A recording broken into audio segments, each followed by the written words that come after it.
हो जाता है। साइन कन्वेंशन सबको क्लियर है क्या? मुझे जल्दी से बताइए, साइन कन्वेंशन आप लोगों को क्लियर है? Are you guys clear with the sign convention? किसको ना बहुत फोर्स, वो चीजें क्लियर हो, शियर फोर्स की वैल्यू बता देंगे, ए बी और सी पे शियर फोर्स की वैल्यू बता देंगे। ए पे शियर फोर्स कितना आएगा, बी कैलकुलेशन करने की जरूरत ही नहीं है। लेफ्ट तो ए टू ऋतिक 6 किलो न्यूटन, तो देखो इस बार हम लोग सिंपली सपोर्ट करना ज्यादा आसान होगा ना, इतना सारा राइट में फोर्सेस लेने की बजाय यहां निकालना है तो लेफ्ट से निकाल लो भाई। तो ए पे लेफ्ट से निकालेंगे तो कितना आएगा, लेफ्ट से अपवर्ड फोर्स होता है पॉजिटिव, अब डाउनवर्ड पॉजिटिव होता है, अपवर्ड नेगेटिव होता है। तो 1 किलो न्यूटन भी नेगेटिव होगा ना। pt-3 शियर फोर्स क्या है? Bending moment is the internal moment at a section. Internal moment आ क्यों रहा है? देखो बेटा, ये जो सेक्शन है R1 और W1 जो है वो इससे कुछ डिस्टेंस पे है, वैसे ही W2 W3 R2 ये भी कुछ डिस्टेंस पे है। तो इस सेक्शन पे आपको कुछ मोमेंट भी मिलेगा ना, जैसे R1 जो है वो इसके ऊपर मोमेंट लगाएंगे, माइनस दिस नेगेटिव मोमेंट लेंगे, किसके मोमेंट को नेगेटिव मोमेंट लेंगे। तो उसके लिए हम लोगों ने साइन कन्वेंशन सकता है टर्म स्माइली नहीं, आपको एक कम्युनिकेट टर्म लेंगे तो हमको क्या फर्क पड़ेंगे, तरीके का मोमेंट लगेगा। कैलकुलेशन ना करना पड़ जाए। ए पॉइंट पे बेंडिंग मोमेंट बता दो, ए पॉइंट पे मुझे बेंडिंग मोमेंट बता दो, ए पॉइंट पे बेंडिंग मोमेंट बता दो। देखो ये हॉगिंग ही करेंगे, तो ए पॉइंट पे बेंडिंग मोमेंट निकालेंगे तो कितना आएगा बेटा, इस 2 किलो न्यूटन का ए से डिस्टेंस कितना है, इस 2 किलो डिस्टेंस कितना है, 8 kilo newton metre, minus 8 kilo newton metre. आ गया कि नहीं आ गया? अरे आ गया कि नहीं आ गया, जल्दी बताओ। Minus 8 kilo newton metre, very good very good very good, बहुत बढ़िया दोस्तों, बहुत बढ़िया बहुत बढ़िया। शियर फोर्स कितना होगा ये पे, शियर फोर्स कितना होगा ये पे, ए पे अगर मैं शियर फोर्स पूछ दूं तो एकदम से शियर फोर्स बता दो यार, वो भी बता दो, शियर फोर्स कितना आएगा ये पे, -6, वेरी गुड, यस -6। ए पे शियर फोर्स पूछ दूंगा तो इन दोनों को जोड़ के बता दो -6। बेंडिंग मोमेंट पूछूंगा तो इन दोनों का मोमेंट वाले में दिक्कत हो लेने पड़ जाएंगे, ठीक है। कॉन्सेंट्रेटेड लोड्स दिखाए, ये देखिए लोड्स, पॉइंट में लोड आ रहा है, ऊपर फोर्स है, वही बॉडी जो है एक मान लीजिए एरिया तो नहीं करेक्ट, न्यूटन पर मीटर, यहां वो यूनिफॉर्म, अरे सबसे लेके लोडिंग डायग्राम का देंगे लोड, बहुत सारे यूनिफॉर्म लोड, टोटल लोड कितना हो जाएगा, लोड इंटेंसिटी हाइट बता, एंगल का एरिया कैपिटल W, मान लीजिए को डिस्टेंस से डिस्टेंस में कन्वर्ट कर ये और वो यूडीएल को ना ज्यूम कर लेंगे डायग्राम, सिर्फ बेंडिंग यूनिफॉर्मली आप यूनिक कर रही है, लोड इनपुट है, टोटल होता है 30 है, कैसे तो मैं खतरनाक 4 के लिए 3 जाऊंगा, इतनी ही आगे नहीं सकते सवाल आंसर उस बेंडिंग में खतरा। तो आप तो क्या अभी लग रहा है, तो क्या आपसे क्वेश्चन क्वेश्चन निकाल के देख लो से आते हैं, तो पूरा पूरा डायग्राम डिपेंड करता है आपको कौन सी लोडिंग कंडीशन में किस तरीके का डायग्राम मिलेगा, एसएफडी का, किस तरीके का बीएमडी का डायग्राम, यानी किसी भी पॉइंट पे किसी भी एक पॉइंट पे अगर मैं इसका स्लोप कैलकुलेट करूं, किसी भी एक पॉइंट पे मान लीजिए इस पॉइंट पे हम इसका स्लोप निकाल रहे हैं, तो वो किसके बराबर होगा, लोड इंटेंसिटी के बराबर होगा, ठीक है। तो शियर फोर्स डायग्राम का जो स्लोप होता है किसी भी बनेगा कैसे हम देखेंगे। दूसरा महत्व, अब DM bending moment diagram equal at that point, पिछला वाला क्या था, slope of shear force diagram equal to load intensity at that point, और ये क्या है, ये है slope of shear force diagram bending moment diagram is equal to shear force at that point. अब इसको भी हम लोग कैसे यूज करेंगे 2 मिनट में मैं समझाने वाला हूं।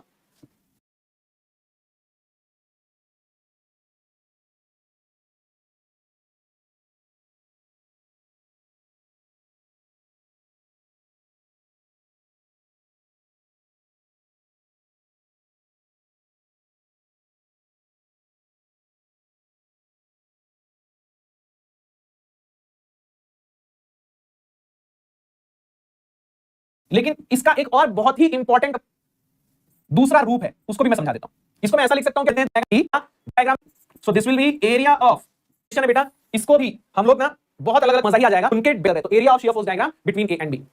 अब ध्यान दीजिएगा, मैं आपको क्या बोल रहा था कि शियर फोर्स और बेंडिंग मोमेंट डायग्राम ऐसे बीम है, कोई भी दो, जीरो इंटेंसिटी तो कांस्टेंट है बनेगा, चलता है फिर डब्ल्यू पोजीशन में को इंटीग्रेट था, क्योंकि जो है वो चेंज ही एलिमेंट एक्टिव लीनियर के पाऊं यहां शियर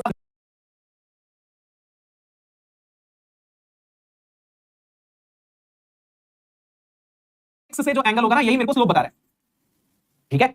बात समझ में आई? किसी भी कर्व के किसी पॉइंट पे अगर मैं आपको वही वैल्यू मिलेगी, देखिए राइट से डाउनवर्ड फोर्स पॉजिटिव और अपवर्ड फोर्स नेगेटिव होता है, राइट से आपको वही वैल्यू मिलेगी, ध्यान से देखिएगा, 3 + 5 8, 8 - 9 -1, लेफ्ट से भी आपको -1 मिल रहा है, और इसमें लेफ्ट -9 पूछूं डबल है ना, लेफ्ट से भी वही फोर्स कितना है, ए पे शियर फोर्स, इसके राइट यहां अगर मैं आपसे बी पे पूछूं शियर फोर्स कितना है, अगर मैं आपसे बी पे पूछूं शियर फोर्स कितना है, माइनस की दो अलग पे, यूडीएल के केस में भी शियर फोर्स है, सडनली चेंज इस लाइन ए पे होता तो शियर से आते ही में कोई फोर्स की वजह से फिर डी कि ये सडनली चेंज, न्यूटन का क्या जनरेटेड फोर्स है उसको मैं नेगेटिव लूंगा, डाउनवर्ड फोर्स आ रहा है 5 का फोर्स पॉजिटिव फोर्स डायग्राम से कंसंट्रेटेड फोर्स की वजह से शियर फोर्स सडनली चेंज होता है, शियर फोर्स ये पॉइंट है, ठीक है, तो ये मोमेंट है, उसका डायग्राम ड्रॉ करते हैं, नहीं है तो कोई जिसकी वजह से बी पे बेंडिंग मोमेंट की दो वैल्यूज मिलेंगी, बी पे बेंडिंग मोमेंट की दो वैल्यूज मिलेंगी। अब ये दो वैल्यूज कैसे कैलकुलेट करनी है इसको अच्छी तरह समझ लो, वरना आप आगे जाके गड़बड़ करोगे।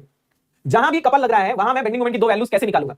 जैसे यहां आपको शियर फोर्स की दो वैल्यू कैसे मिल रही थी, ए से लेके बी तक जब आप शियर फोर्स निकाल रहे थे आपको -1 मिल रहा था, उसके बाद आपने 3 किलो न्यूटन को जोड़ा तो -1 से -4 हुआ। वैसे यहां पे भी आपको बी पे दो वैल्यू कैसे मिलेगी, पहले आप 3 किलो न्यूटन मीटर को मत जोड़ो, पहले आप 3 किलो न्यूटन को मत जोड़ो, आपको कितनी वैल्यू मिलेगी, इसका मोमेंट नेगेटिव होगा तो ये हो जाएगा माइनस, तो बिना कपल को कंसीडर किए वैल्यू कितनी मिल रही है में रहेगा ना 5, वैल्यू कितनी आएगी, ये फिर से स्टार्ट हो जाएगा सडन रेटेड मोमेंट चेंज देखने। तो बेंडिंग मोमेंट डायग्राम्स में मैक्सिमम बेंडिंग मोमेंट का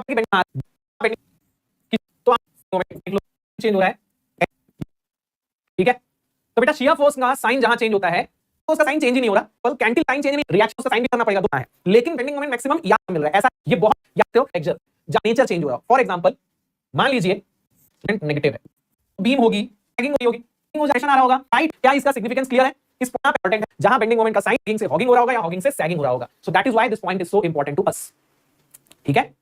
तो मेरे को लगता है कि शियर फोर्स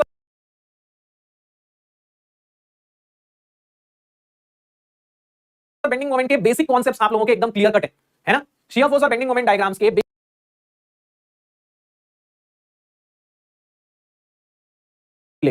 ठीक है। और लास्ट हमने देखा था पॉइंट का -5 × 4,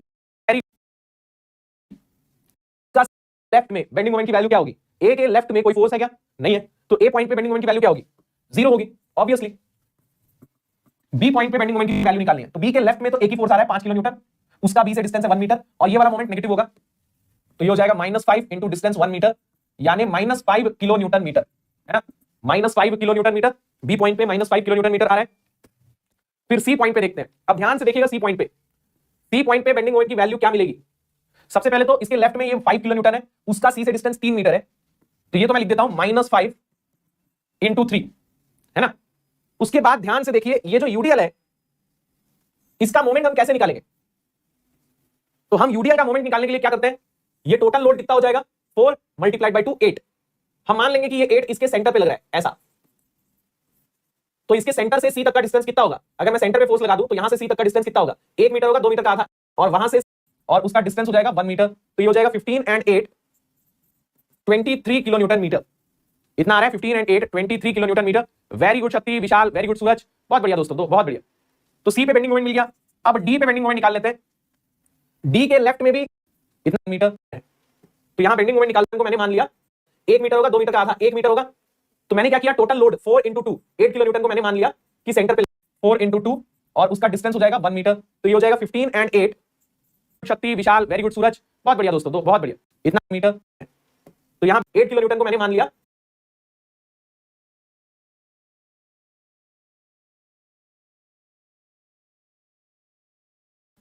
है ना।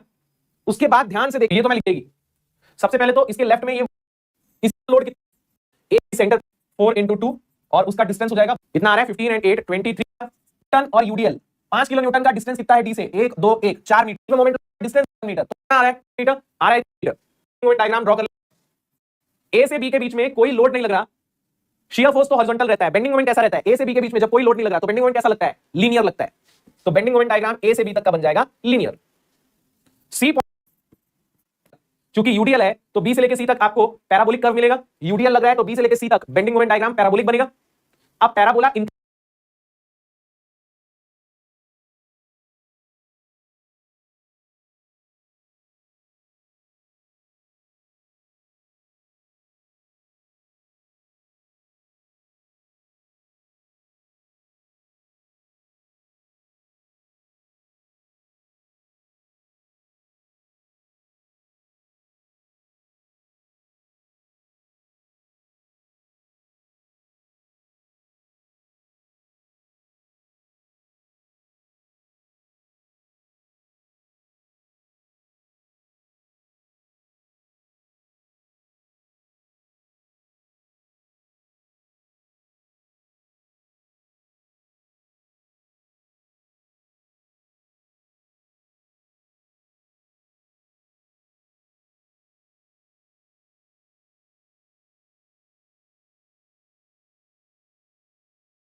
इंक्रीजिंग हुआ है, वैल्यू 5 शियर फोर्स इंक्रीज हो रहा है, magnitude of shear force increase हो रहा है, तो हमें यहां जो पैराबोला मिलेगा बी से लेकर सी तक, उसका स्लोप भी इंक्रीजिंग होना चाहिए। बी से लेकर सी तक जो पैराबोला मिलेगा उसका स्लोप इंक्रीजिंग होना चाहिए। तो अब इंक्रीजिंग स्लोप का पैराबोला कैसे बनाते हैं, कल मैंने आपको सिखाया था, याद है? 0 डिग्री नहीं लगाया, अर्ली से बी तक लीड है, क्योंकि आपको एंड साइन चेंज हो रहा है क्या? नहीं, पूरा का पूरा शियर फोर्स नेगेटिव साइड है। तो यहां बेंडिंग मोमेंट मैक्सिमम कहां मिलेगा? तो न्यूटन मीटर का। लीवर भी अजीब अजीब डायग्राम्स पैखा भी लगा हुआ है, वो बहुत तेजी से घूम भी रहा है मेरे भाई, समझना है नहीं। बहुत आगे बढ़ते हैं, नोटबुक में ड्रॉ कर लेंगे, बहुत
एक्शंस क्या ये सारे मोटिव्स तो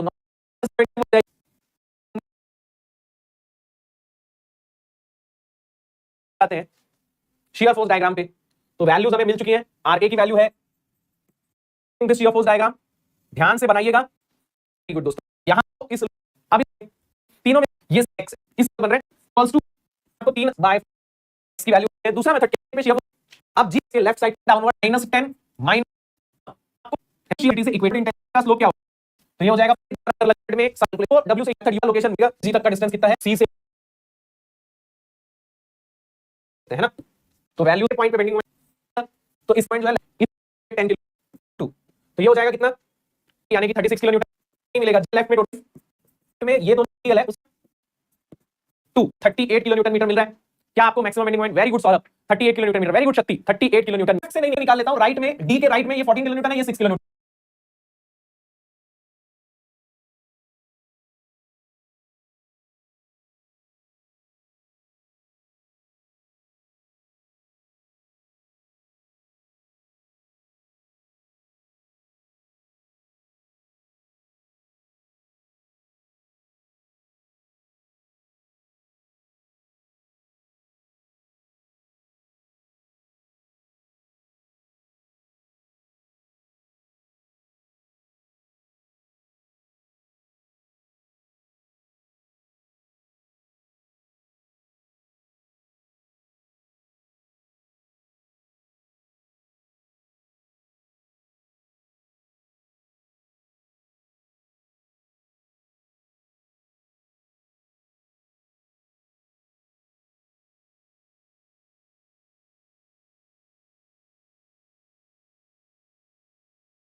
3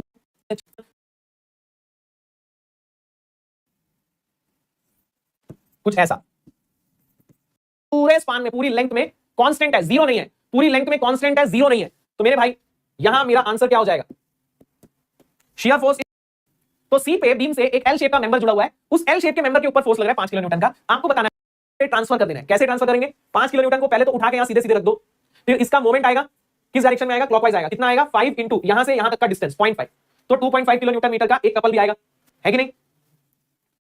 प्रॉप्ड कैंटिलीवर बीम है, आपको ए पे बेंडिंग मोमेंट निकालने के लिए बोल रहा है। अब ध्यान देना बेटा, ए पे बेंडिंग मोमेंट निकालने के लिए मुझे ये रिएक्शन पता होना बहुत जरूरी है ना। मान लीजिए ये रिएक्शन है आरडी, ए पे बेंडिंग, हम उस कपल की वैल्यू अननोन है, ये कपल भी अननोन है। तो मेरे भाई मुझे क्या करना पड़ेगा? मुझे एक अलग इक्विलिब्रियम इक्वेशन बनानी पड़ेगी। ध्यान से समझो, इंटरनल हिंज के केस में आपको एक एक्स्ट्रा इक्विलिब्रियम इक्वेशन मिलती है। वो इक्विलिब्रियम इक्वेशन क्या होती है?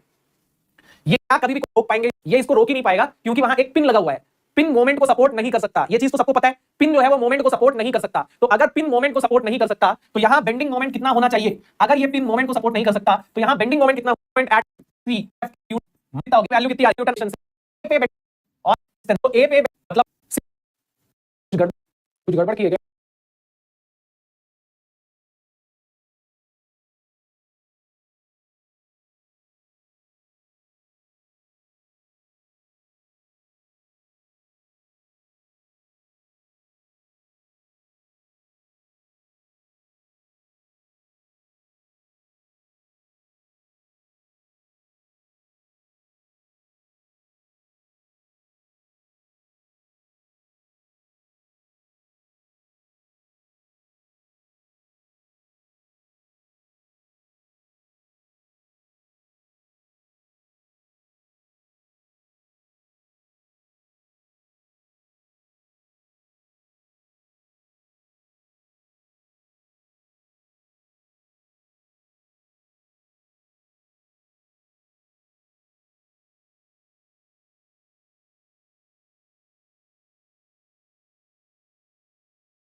पॉइंट पे तीन अलग अलग प्लेन्स लेने पे, जैसे अगर मैं इस प्लेन को लूंगा तो ये तीन मिलेंगे, इस प्लेन को लूंगा तो ये तीन मिलेंगे, इस प्लेन को लूंगा तो ये तीन मिलेंगे, तो 9 अलग अलग स्ट्रेसेस मिल रहे हैं।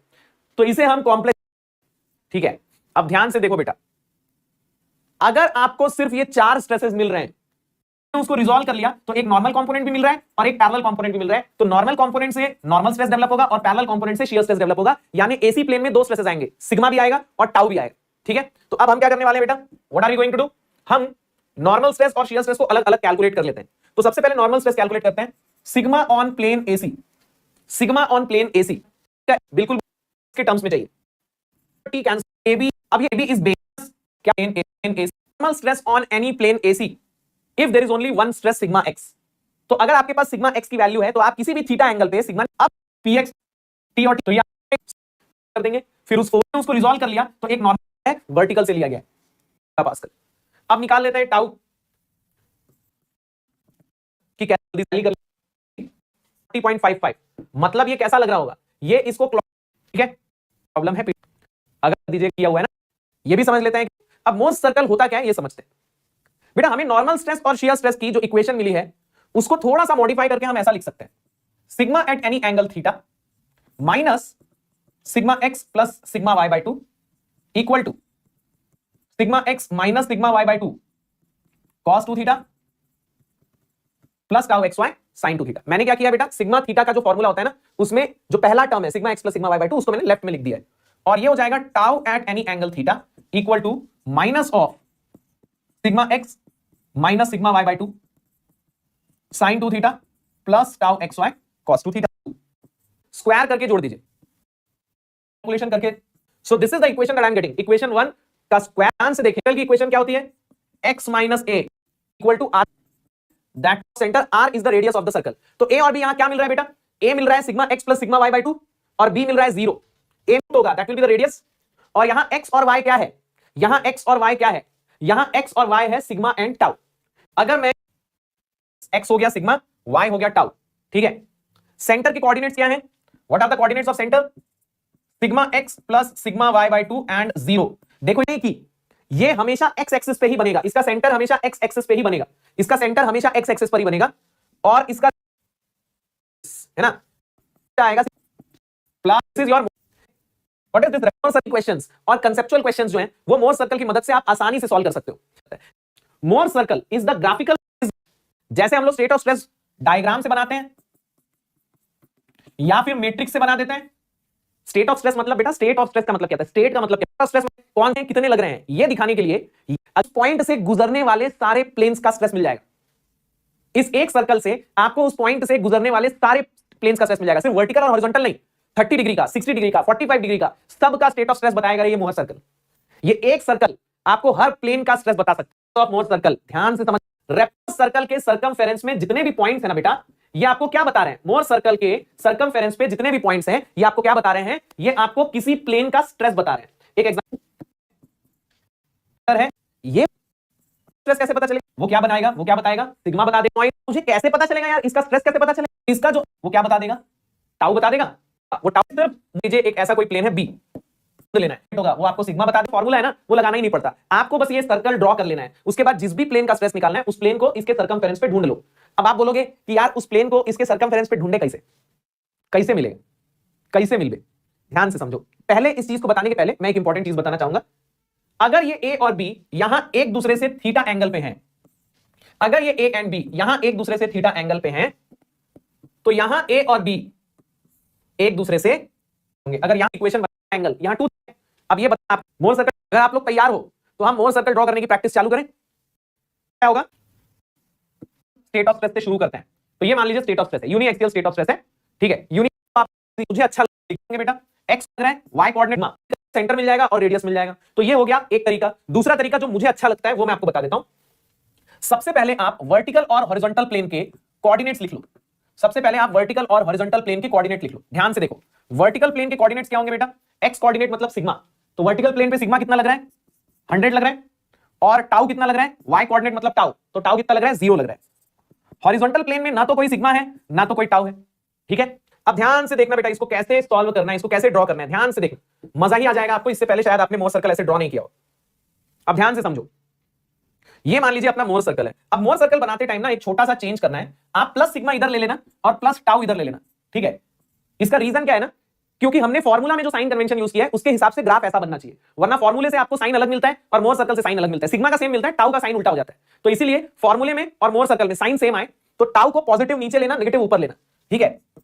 ये चीज क्लियर है? और कोई रीजन नहीं है, ऐसा नहीं है बेटा कि अगर टाउ ऊपर ले लोगे तो गलत हो जाएगा, ऐसा नहीं है। मैं ये बोल रहा हूं कि हमारा जो फॉर्मूला है उससे हमें जो आंसर मिलता है, टाउ का जो साइन मिलता है और मोहर सर्कल से जो साइन मिलता है वो सेम होना चाहिए, वरना कंफ्यूजन क्रिएट होगा। तो वो कंफ्यूजन अवॉइड करने के लिए मैं प्लस टाउ ऊपर नीचे लेता हूं, माइनस टाउ ऊपर लेता हूं। बाकी आप ऊपर ले लो प्लस टाउ, नीचे ले लो माइनस टाउ, कोई फर्क नहीं पड़ता, आंसर सबका सेम आएगा। साइन हो सकता है उल्टा आ जाए, सिग्मा का साइन सेम रहेगा, टाउ का साइन उल्टा आएगा, और टाउ के साइन का तो वैसे भी कोई मतलब नहीं होता, टाउ के साइन का कोई सिग्निफिकेंस नहीं होता। तो इसीलिए आप टेंशन मत लेना, मैं बस ये बोल रहा हूं और ग्राफ पे ढूंढ लिया। अब इन दोनों को आप एक स्ट्रेट लाइन से जोड़ दो। तो जैसे ही आप इनको एक स्ट्रेट लाइन से जोड़ोगे आपको मिल जाएगा मोहर सर्कल का डायामीटर, आपको मिल जाएगा मोहर सर्कल का डायामीटर। और उसके बाद आप ऐसा कर दो तो आपको मिल जाएगा मोहर सर्कल। बेटा डायामीटर मिल गया तो उसके बाद तो अपने को मोहर सर्कल ड्रॉ करने में कोई दिक्कत ही नहीं है ना। अब मैं आपको लॉजिक समझा देता हूं कि वर्टिकल और हॉरिजॉन्टल को जोड़ने पे डायामीटर मिलता क्यों है। देखो वर्टिकल और हॉरिजॉन्टल प्लेन यहां कितने एंगल पे है? 90 डिग्री पे है। वर्टिकल और हॉरिजॉन्टल प्लेन यहां कितने एंगल पे है? 90 डिग्री पे है। तो यहां उन दोनों के बीच का एंगल कितना होना चाहिए? 180 डिग्री होना चाहिए, है कि नहीं? तो अगर हॉरिजॉन्टल प्लेन यहां है तो वर्टिकल प्लेन यहां होगा 180 डिग्री पे। तो दोनों को जोड़ने पे आपको क्या मिलेगा बेटा? डायामीटर मिलेगा ना। ऐसा एक पॉइंट और ऐसा एक पॉइंट है तो इनको जोड़ने पे नहीं मिलेगा डायामीटर, लेकिन ऐसा एक और ऐसा एक पॉइंट है जिनके बीच का एंगल 180 डिग्री है, तो इनको जोड़ने पे तो आपको डायामीटर मिलेगा, है कि नहीं? तो वर्टिकल और हॉरिजॉन्टल प्लेन को ढूंढ लो, दोनों को जोड़ दो, डायामीटर मिल जाएगा, फिर उसको पकड़ के ग्राफ प्लॉट कर दो, ठीक है? समझ गए? अब इसका सेंटर कितना आ जाएगा बेटा?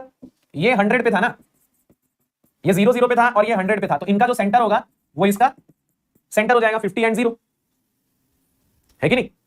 यस। अब मैं आपको ये बताऊं कि यहां कोई मान लीजिए एंगल पे प्लेन है तो उसको कैसे ढूंढना है, चलो बता देता हूं। अगर किसी एंगल पे कोई प्लेन है तो उसको कैसे ढूंढना है ये भी बता देता हूं। तो मान लीजिए एक ऐसा प्लेन है जो वर्टिकल से 30 डिग्री बना रहा है। वर्टिकल से कितना बना रहा है बेटा? ये 30 डिग्री बना रहा है, ठीक है? वर्टिकल से 30 डिग्री बना रहा है। अब यहां वर्टिकल प्लेन तो अपने को पता है, ये वर्टिकल प्लेन है ना, ये प्लेन जो है, इस प्लेन को कुछ नाम दे देते हैं, इस प्लेन को क्या नाम दूं, इस प्लेन को पी नाम दे देता हूं। तो पी और वी के बीच का एंगल यहां 30 डिग्री है, तो यहां पी और वी के बीच का एंगल कितना हो जाएगा, पी और वी के बीच का एंगल यहां 30 डिग्री है, तो यहां पी और वी के बीच का एंगल कितना हो जाएगा, 60 डिग्री हो जाएगा। वी प्लेन से P plane anticlockwise direction में, वी से पी एंटी क्लॉकवाइज 30 है, तो यहां वी से पी एंटी क्लॉकवाइज 60 जाएगा, तो ये वी है, उससे एंटी क्लॉकवाइज जाओ, एंटी क्लॉकवाइज 60 डिग्री।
तो यहां P और V के बीच का एंगल कितना हो जाएगा? P और V के बीच का एंगल यहां 30 डिग्री है, तो यहां P और V के बीच का एंगल कितना हो जाएगा? 60 डिग्री हो जाएगा।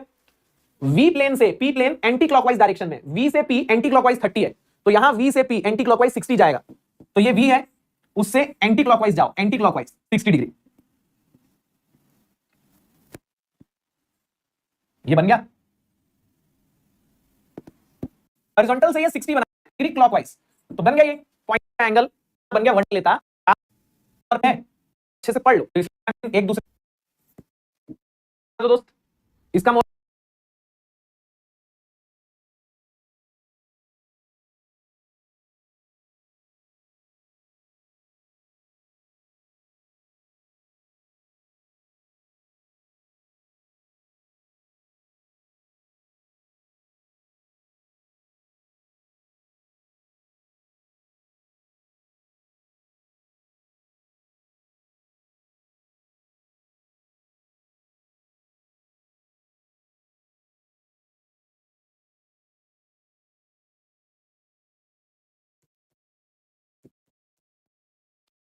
चलो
सिग्मा करने पे सिग्मा है माइनस स्क्वायर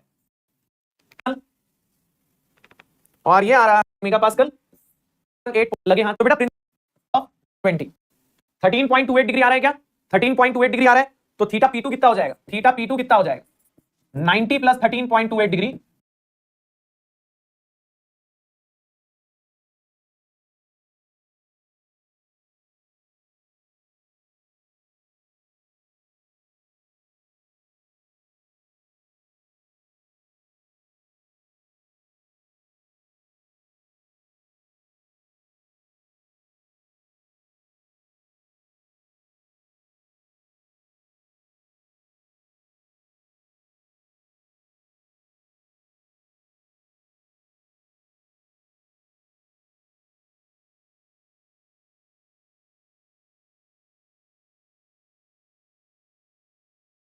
यानी कि देखो ताकि आप एंगल कितना आ जाएगा क्लॉकवाइज तो नेगेटिव एंगल ये टोटल के इस ग्राउंड दोनों करने हैं आपका असाइनमेंट है तो मैं चाहता हूं ये आप लोग खुद से करोगे घर पे और आप इसका टीम ड्रोन की बात करोगे तो एफएम की प्रैक्टिस क्लास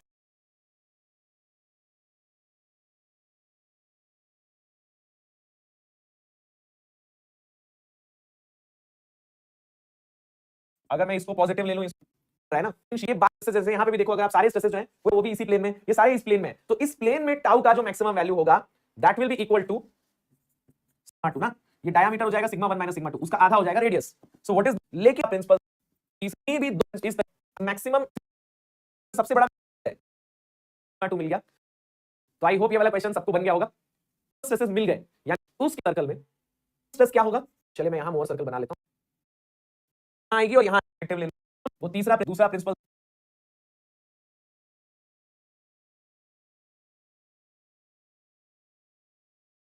सबसे ज्यादा मैक्सिमम शियर स्ट्रेस कहां मिलेगा अगर मैं यहां देखूं मैक्सिमम शियर स्ट्रेस की वैल्यू स्ट्रेस और टॉर्शनल स्ट्रेस कितना आ रहा है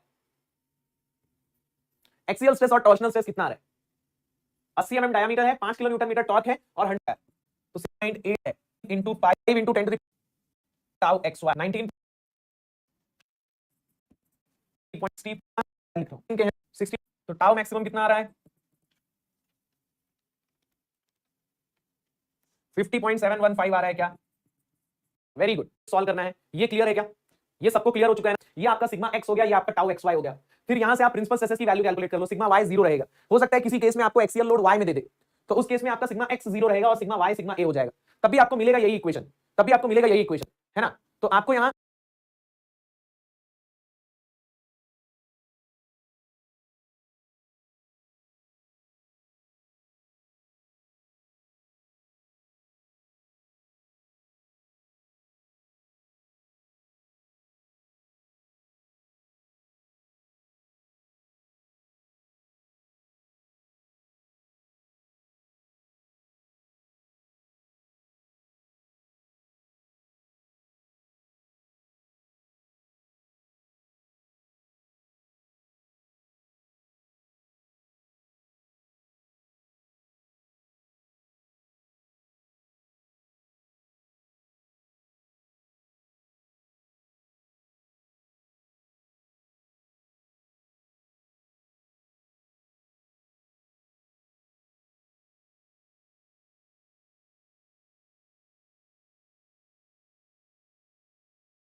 Hi friends, today we are going to learn the axis. We have already learned in the previous session that strain in the respective directions are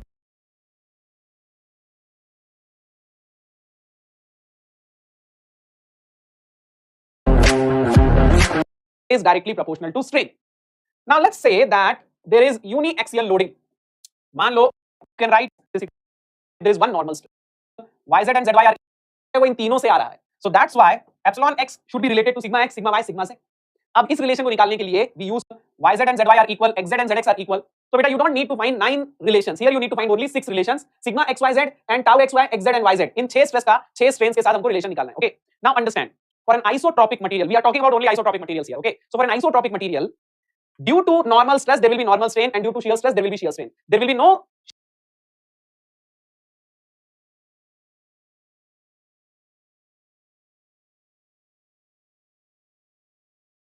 shear strain due to normal stress, there will be no normal strain due to shear stress.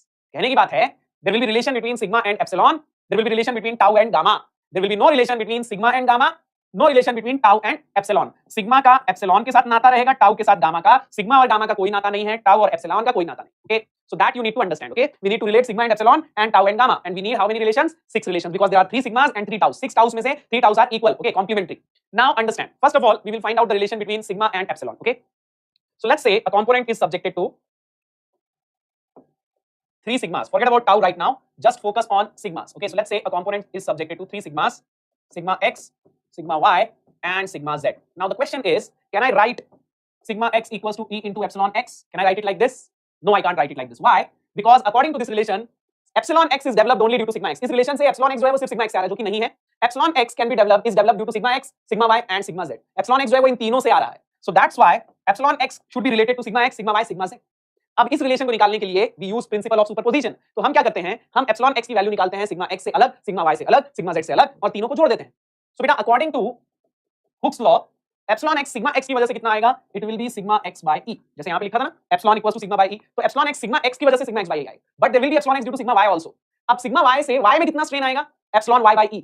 Sorry, sigma y by e. sigma y से y में कितना strain आएगा? sigma y by e. But x में कितना strain आएगा? It will be minus nu times of sigma y by e. Poisson's ratio is what? Lateral strain by longitudinal strain. So sigma y से in y direction strain will be sigma y by e, but in x direction it will be minus nu sigma y by e. Similarly, sigma z से in z direction strain will be sigma z by e, but in x direction it will be minus nu sigma z by e. So this is epsilon x.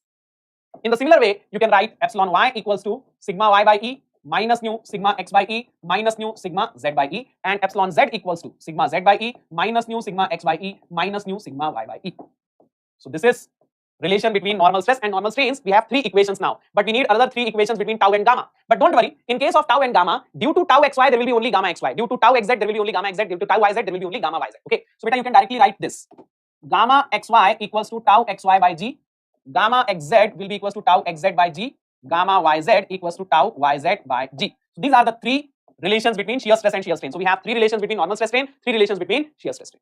Now we have these 6 equations. Can we write these 6 equations in the form of matrix? Yes, हम matrix के form में इस relation को लिख सकते हैं. हाँ, लिख सकते हैं. So if I write this equation in the form of a matrix, what am I going to get? Left side there will be strain epsilon x, epsilon y, epsilon z, gamma xy, gamma xz and gamma yz. Okay. Right side there will be stresses sigma x, sigma y, sigma z, tau xy, tau xz, tau yz. And here you are going to get elastic constants. ठीक है. Now you need to understand बेटा mathematics का इतना knowledge होना चाहिए. You need to have this basic knowledge how to write the equation simultaneous equations in matrix form. तो epsilon x क्या होगा बेटा? Sigma x by e minus nu sigma y by e minus nu sigma z by e. So this will become 1 by e minus nu by e minus nu by e. Then बेटा epsilon x का tau से there is no relation, so this will be 0 0 0. ठीक है. Similarly epsilon y will be minus nu sigma x by e sigma y by e into by g. Okay. Now beta, do you see a very interesting thing here? What is that interesting thing? This matrix is actually a symmetric matrix. Yes. अब इस matrix में ध्यान से देखो. In this matrix, you need only these values and this value. These values are already equal to these values, right? अब बेटा, if I want to find these relations, how many elastic constants do I need? कितने independent elastic constants यहाँ दिख रहे हैं? There are 3 types of elastic constants, E, nu and G. But do you need all 3? No. If I know E and nu, I can calculate G. So how many elastic constants do I need for isotropic material? Isotropic material के लिए minimum कितने elastic constants चाहिए? Minimum elastic constants for isotropic material is 2, right? Minimum elastic constants कितने चाहिए isotropic material के लिए? 2. अब बेटा अगर ये 2 dimensional state of stress होगा तो फिर ये relation कैसे बनेगा? In case of 2 dimensional state of stress, sigma z will not be there, tau xz will not be there, tau yz will not be there. तो फिर ये matrix जो है वो कुछ ऐसी लिखाएगी: epsilon x, epsilon y, gamma xy equals to sigma x, sigma y, tau xy. ठीक है? And here what you are going to get, epsilon x will be 1 upon e into sigma x minus nu by e into sigma y 0. फिर ये हो जाएगा minus nu by e 1 by e 0 और ये हो जाएगा 0 0 1 by g. Again you are having a symmetric matrix. This is for plane stress condition. ठीक है? तो मैं यहाँ पे ऐसा बना देता हूँ minimum elastic constants 3D के लिए and 2D के लिए. ठीक है? तो मेरे भाई आइसोट्रॉपिक मटेरियल के लिए, for isotropic material how many elastic constants do you need? Isotropic material अगर है, it is because it is isotropic to and gamma material.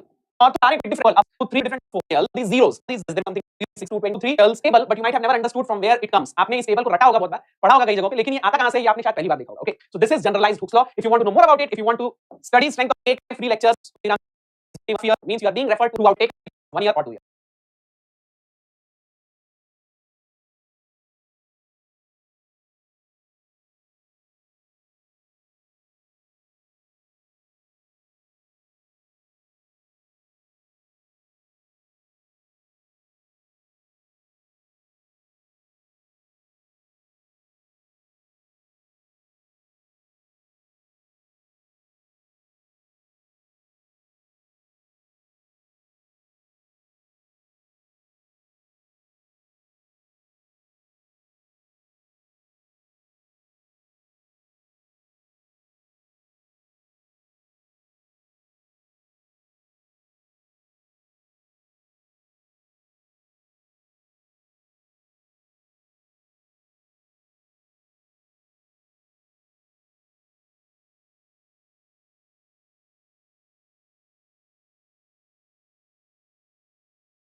Hey, kind of So this is Jacob. Video don't later, and the quantity that consumers are willing and able to buy. So the quantity demanded. When the price goes up, the quantity demanded falls. When the price goes down, the quantity demanded increases, and people want to buy more. There's three reasons for the law of demand. The first one is the substitution effect. When the price goes up for ice cream, people substitute away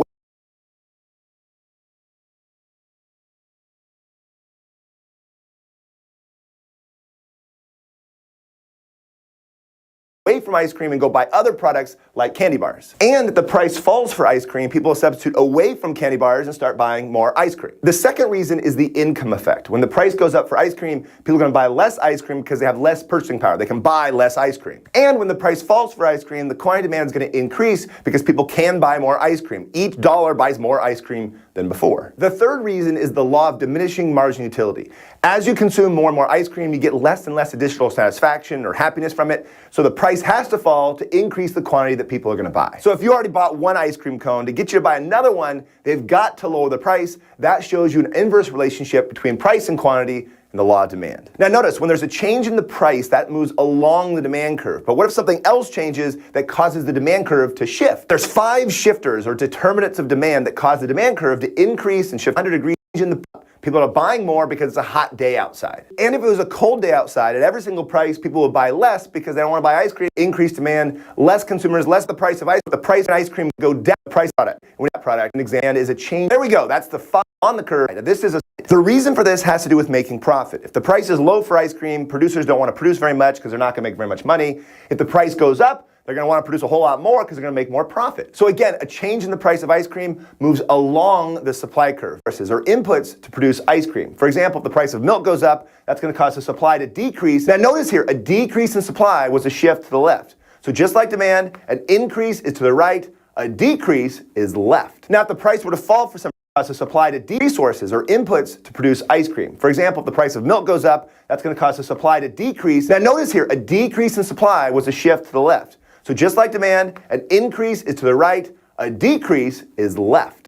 The second shifter of supply is a change in technology. So if there's a new machine that produces ice cream faster and cheaper, that would cause the supply curve to shift to the right. So a tax on ice cream producers would cause the supply to decrease, regulation number of sellers, so to the right. And ice cream in the future or determinants of supply on that list. Thank you. Now we finally have enough to put supply and demand together. We've got a demand curve. The only price along the demand and the supply curve, changing the quantity demanded and the quantity supplied. This is called disequilibrium. For example, if the price is down here, the quantity demanded is greater than the quantity supplied, and that is a shortage. At this low price, consumers want to buy a whole lot of ice cream, but producers don't want to produce very much, and there is a shortage. But if the price goes up here, the quantity supplied increases, producers want to produce a lot, but at the high price, consumers don't want to buy very much. That means there's a surplus. But really, in a free market, there's no reason for the price to stay up there. If prices are too high, eventually producers are going to start lowering the price, and that'll put us back at equilibrium. And if prices were too low, then consumers would bid up the price of those products until eventually it reaches equilibrium. The point is, unless the government's involved in controlling prices, just assume we're at equilibrium in a free market. All right, now I'm excited. Now we have supply, demand, equilibrium. We can start using that to find out what's going to happen to price and quantity. Okay, here we go. We've got demand and supply at equilibrium. Let's say there's a steady, so the price and the quantity is going to be smart, and that means that's going to affect the price.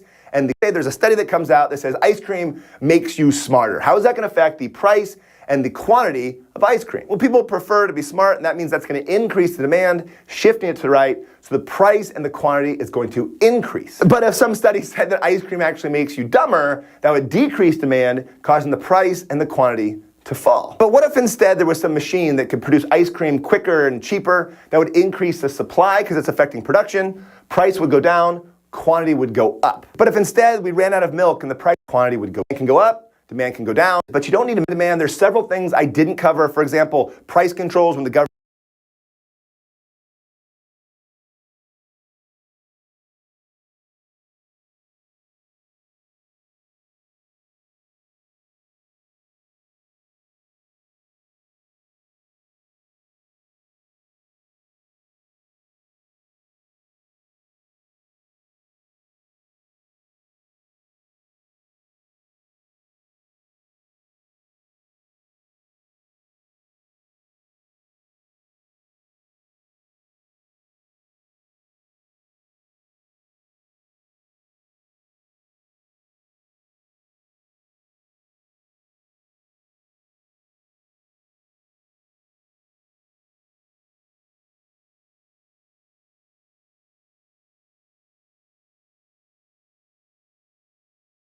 Curve का चक्कर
Superman Superman supply बढ़ना चाहिए क्योंकि supply और price का direct relation होता है और प्राइस और डिमांड का इनवर्स रिलेशन होता है। देखो 2 4 6 8 10 प्राइस बढ़ रही है, डिमांड देखो 100 80 60 40 20। देखो ठीक है, अब इधर ही सप्लाई देखोगे 20 40 60 80 100। प्राइस कैसा होता है बेटा, तुम्हें बता देता हूं। हमारा अपवर्ड राइजिंग होता है, ये रहा सप्लाई कर्व हमारा, ठीक है, ये देखो सही है, ठीक है। अब तुम इधर ही जाओगे तो तुम्हें लेफ्टवर्ड शिफ्ट देखने को मिल रहा है। अब लेफ्टवर्ड शिफ्ट तुम देखोगे तो इससे प्राइस को बहुत ही शिफ्ट दिखेगा यहां पे, ठीक है। यहां पर देखो सिंपल केस इंक्रीज इन है, ठीक है। सॉरी प्राइस आपकी कम हो रही है, सॉरी सॉरी सॉरी प्राइस आपकी कम हो रही है, आपका सप्लाई जो है बढ़ रहा है और क्वांटिटी में कोई चेंज नहीं है। जब आपकी डिक्रीज इन सप्लाई होता है और डिमांड परफेक्टली इनइलास्टिक है तो आपकी प्राइस बढ़ती है और आपका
Hi everybody, a concentration ratio is a very useful Hey everyone, and welcome. In this video, Hey, Now before leaving,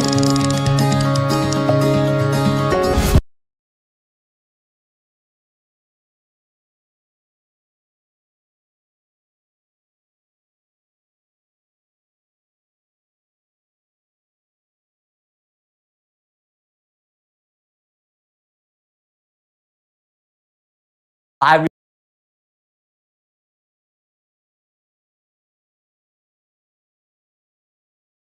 Hi everybody, perfect competition.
Back to the channel. Today we're exploring the four major market structures: perfect competition, monopolistic competition, apples. Changes their prices, the market really isn't impacted.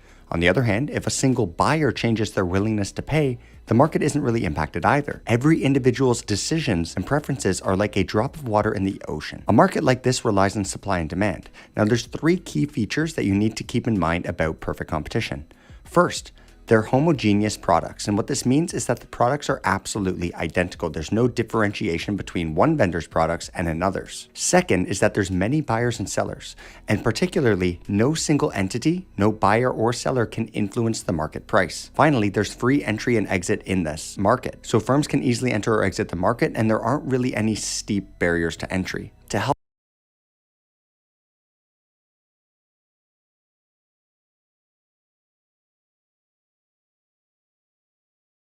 so firms are grasp the agriculture identical or extremely similar products, and the prices are determined by supply and demand. Next, we've got stock markets. While this might not be a perfect competition, stocks of companies can exhibit characteristics of the perfect competition, where many buyers and sellers trade shares, influencing the price through collective actions, but no individual's actions bear any weight on its own. Finally, we've got something like fish markets and fresh fish markets filled with coffee shops, each offering unique blends and atmospheres.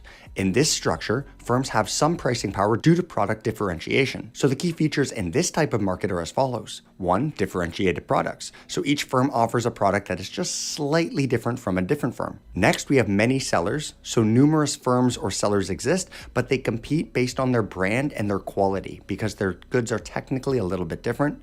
And finally, there's free entry and exit, which means there's low or no barriers to entry, which means we can allow new firms to enter the market, which is how we keep the number of firms very high. Now let's look at some real world examples to wrap our head around it a little bit better.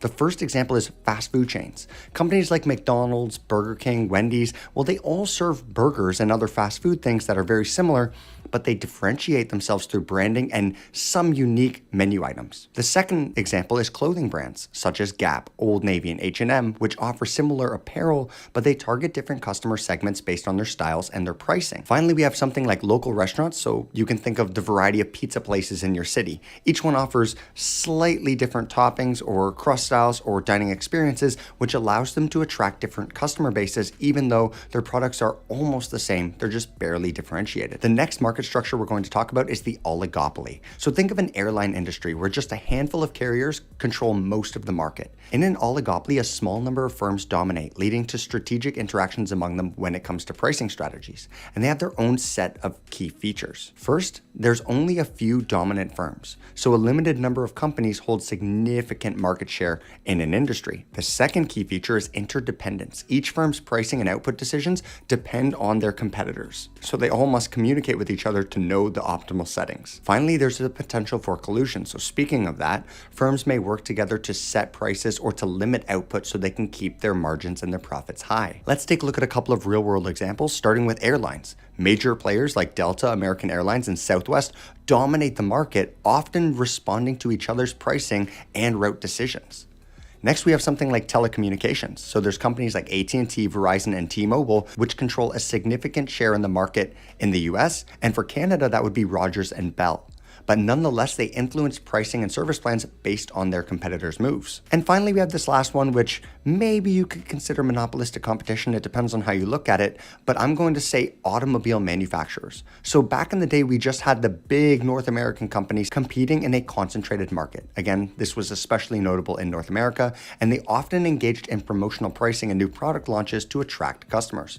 Now, as more brands gain popularization, this particular example can look more and more like monopolistic competition than an oligopoly, but it started out as a very strong oligopoly. Finally, we have the final market structure, which is a monopoly. Think of your local water utility as the only provider in the area. In a monopoly, one company controls the entire market, often due to high barriers of entry that prevent others from entering the market. This barrier can be a variety of things, such as being too expensive to start, or not having proprietary technology or licensing, or something along those lines.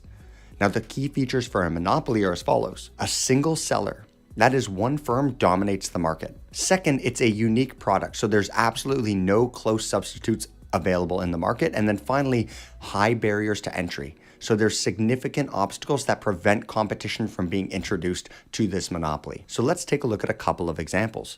First, we've got utility companies. So many regions have a single provider for essential services like water or electricity, such as Pacific Gas and Electric in California, or maybe Enbridge Gas in Ontario, leading to regulated pricing. Second, we've got local cable providers. So in many areas, only one cable company offers cable services like Comcast or Rogers in certain regions, limiting consumers' choices and pricing power. Finally, we have patented pharmaceuticals. So this is when a drug is patented. So only one pharmaceutical company holds the patent for this. When a drug is patented, the pharmaceutical company that holds the patent has a monopoly until that patent expires, which in some instances can be a long time. This means they're the only one legally allowed to create and distribute this particular drug, which is, well, a monopoly. And there you have it, the four major market structures.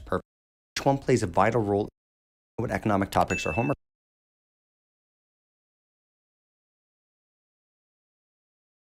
Video. Pricing is a process of setting the value that they miss out company's production cost and the buyer's perceived value of an item, as compared to the perceived value of the competitor's product.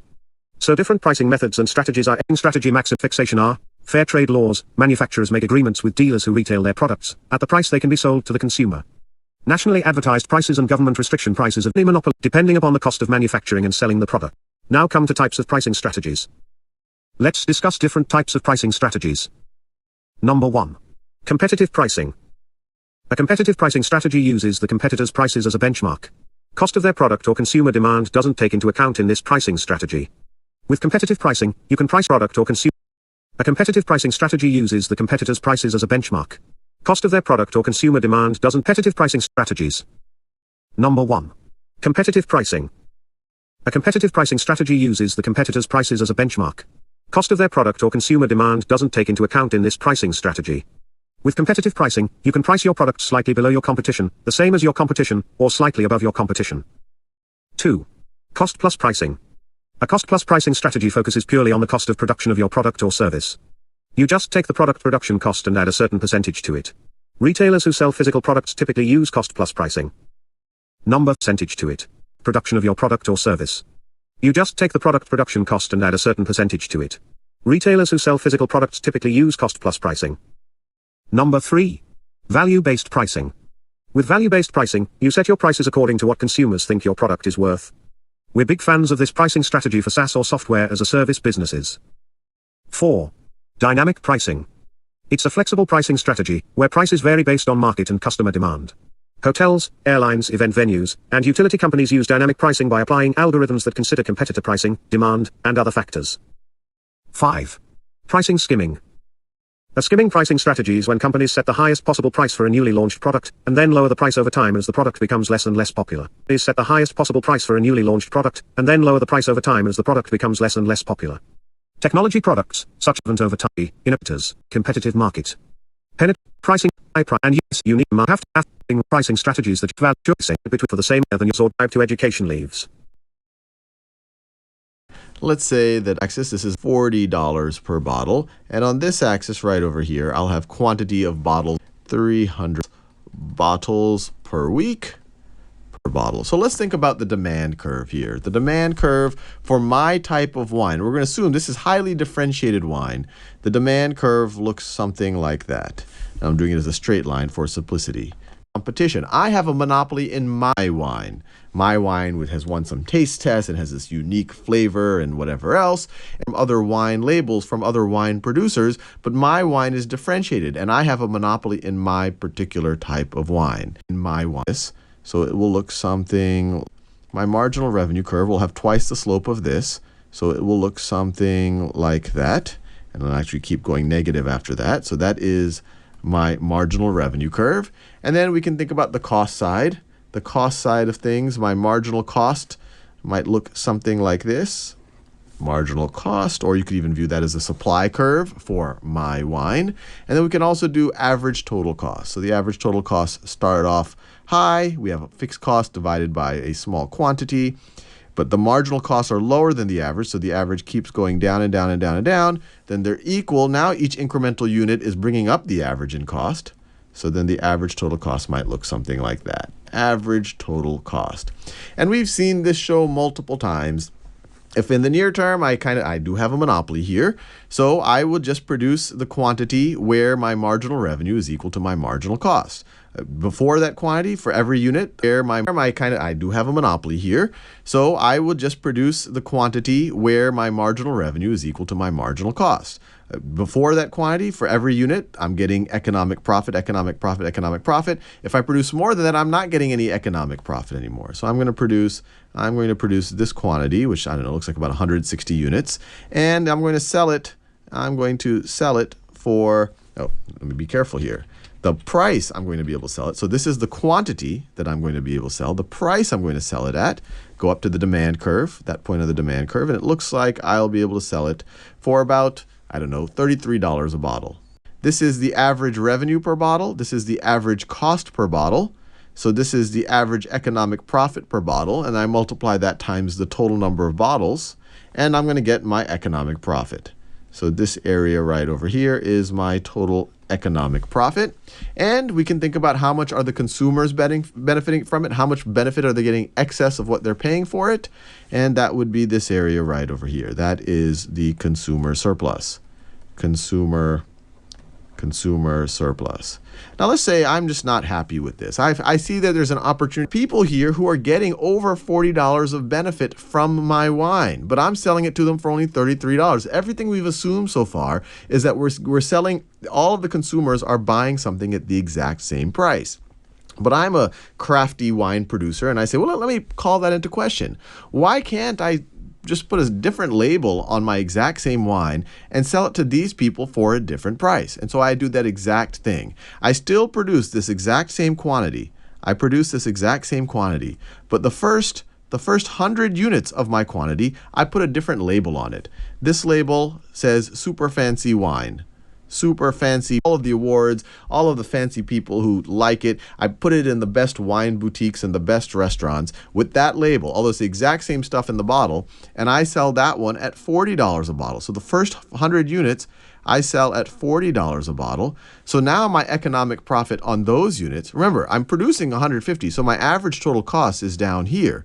My average total cost is this line right over here. So on those bottles, I'm getting this much economic profit per bottle times these 100 units. I've now increased my economic profit. I've eaten into the consumer surplus. I've taken some of that for myself and turned it into economic profit. And then the other, I don't know, this looks like about 60 or 70 bottles, I just have with the traditional label, and I maybe sell at the supermarket. Traditional wine, just so in case someone who bought it at the fancy place doesn't see that the pretty good wine is the exact same thing. And what I've just done here is I've discriminated amongst consumers. Depending on consumers' willingness to pay and their gullibility, I am charging them two completely different prices. And this right over here is called this is called price discrimination. And it's a way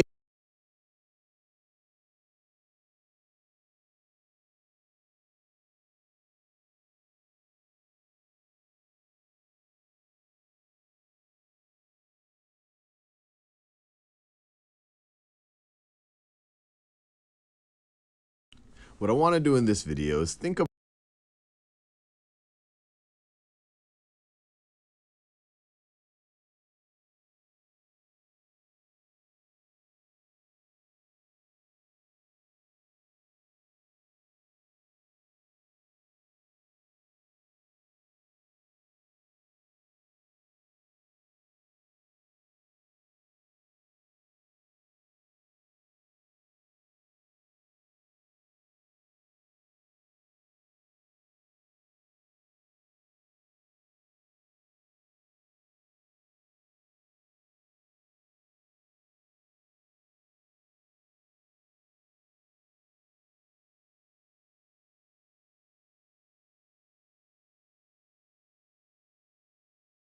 about why it's so money close-related product is big, badly general, monopolistic. The monopolies here, the general, but for ads, so it's marginal revenue. And then think about its short-run economic profits in a given. So it looks something like this. That is their marginal costs. And then to do average total costs, up here, when you have very low quantity, most of your costs are fixed costs, but you're dividing it by a very small quantity. So you're going to have a very high average total cost. It's going to get lower and lower and lower as long as the cost on each incremental unit is lower than the average. And the cost on each incremental unit is a marginal cost curve.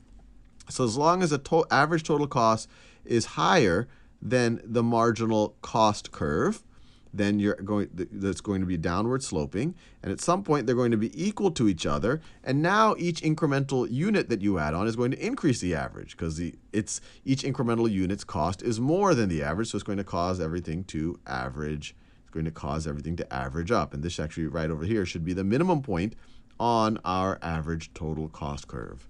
So given the way I've drawn things, what is Apple's short-run economic profit? Well, we just have to think about its optimal quantity to produce. So it's definitely going to produce one, the marginal revenue, much higher than the marginal cost, is going to make economic profit on that unit. It's going to keep producing because that continues to be true all the way into this point right over here. And it doesn't want to produce more than that because then the cost, the opportunity cost on each incremental unit is higher than the revenue on that. So you're going to take an economic loss. So you're going to produce right over there. And at that quantity, so I'll call that Q star right over there. At that quantity, this is the price that they can charge in the market going into the demand curve. I just went straight up to the demand curve over there. This is the price that they can charge in the market. And their average, or you could view that as their average revenue per unit. And then we have our average cost per unit right over here, an average total cost. So this is their average economic profit per unit. And if we multiply that times the total number of units, the area of this rectangle right over here is going to give total economic profit. Total economic things. People are doing better in that market than their opportunity costs. And so other competitors say, well, I can't produce iPads, but I can start making competitive products. So you'll see players like Samsung, and we are seeing this sitting here in 2012, and this is kind of a work in progress for these competitors right over here. Samsung, HTC, HP, all the tablet manufacturers, all the computer manufacturers, and they're pairing up with the operating system manufacturers like Microsoft and Google's Android, and they're markedly as popular in demand with a new demand curve. I'm doing a different shade of blue that looks something like that. So this is long run marginal revenue curve. And so now what is the optimal quantity for profit color? And to figure out our new demand curve, remember our long run demand curve, it's right over there. It looks like, at least the way I've drawn it, that the price hasn't changed much. We've got the same price. But now what is our average economic profit per unit? Well, the way I've drawn it, the average total costs right over there are right about what that price is. So our average economic profit per unit goes down to 0. There is, over here we had this nice green height. Now we have no height anymore. And even though we're selling a good number of units, our average economic profit, remember our long quantity, or maybe I'll call it, let me do it a different color. I'm using that pink too much. Long run quantity right over there. And to figure out the revenue per unit, or the price, and at that quantity, we just go up to the demand curve, our new demand curve. Remember our long run demand curve, it's right over there. It looks like, at least the way I've drawn it, that the price hasn't changed much. We've got the same price. But now what is our average economic profit per unit? Well, the way I've drawn it, the average total costs right over there are right about what that price is. So our average economic profit per unit goes down to 0. There is, over here we had this nice green height. Now we have no height anymore. And even though we're selling a good number of units, our average economic profit per unit is 0. So instead of an area over there, we're going to have the area of a line, which is essentially 0. So now we have zero economic profit. So the important thing to realize for monopolistic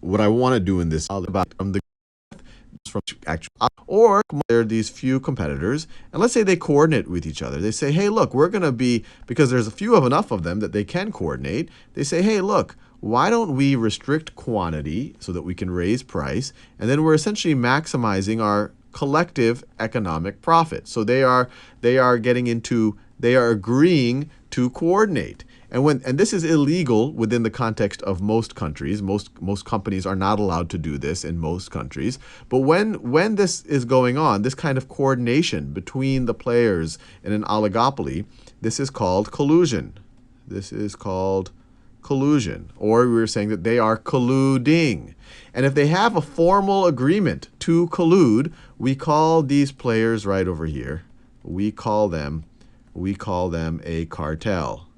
We call them a cartel, and they are approaching, their behavior is much closer to a monopoly than they're essentially trying at least to act together like a monopoly.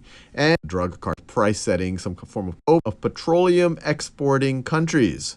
And it's a group of 12 countries, 9%. This is as oil in the ground, production of current oil from outside, but a bigger player, even this, all the rest, maybe even billions in some circumstances, on marketing to make you convinced that somehow that sugar in that water will make you cool or trendy, or you'll have more a price. Principles of duopoly. You could imagine if you aircraft, it is always playing competitive, aware of each other, but everybody approach credit where they say, hey, prices high, have to get involved. Before discussing the price detail tools which are used to decide the price detail and the money that is given by a buyer, business pricing this problem or any product strategy. The next term is considered as pricing, which we will discuss further in detail.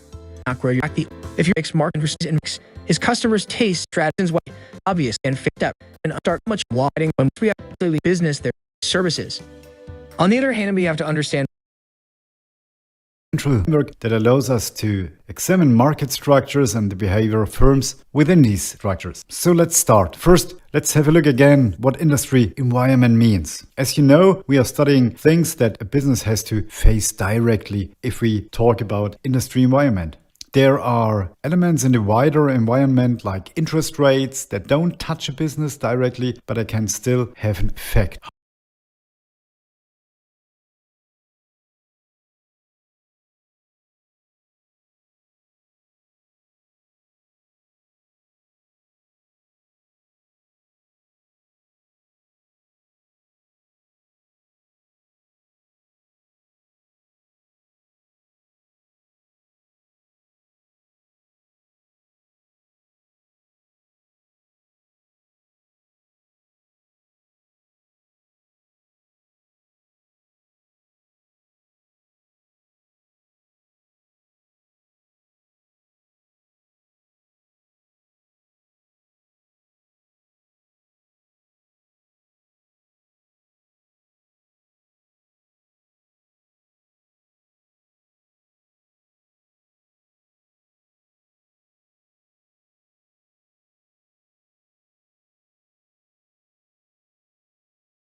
However, things like a company's customers affect the business also straight away. And now, as we know what the market structure look like, we can continue and we're gonna have a look on the so-called structure conduct performance model. Okay, to make it more tangible, imagine a tech startup implementing this SCP model. The structure conduct performance model is basically a key framework in the field of industrial organizational economics. This model represents the interactions between the different elements of market structure. So this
stands for structure, the S. Then the behavior of businesses within this structure. That means the conduct. So the C stands for conduct. And the performance outcomes. That represents the key performance model. Okay, to make it more tangible, imagine a tech startup implementing this SCP model. The structure conduct performance model is basically a key framework in the field of industrial organizational economics. This model represents the interactions between the different elements of market structure. So this stands for structure, the S. Then the behavior of businesses within this structure. That means the conduct. So the C stands for conduct. And the performance outcomes of these businesses. So that means performance. The P stands for performance. So the structural element involves our understanding about remembering or the original purpose of the SCP was completely different. It was to support economists and policymakers in identifying and preventing anti-competitive behaviors within industries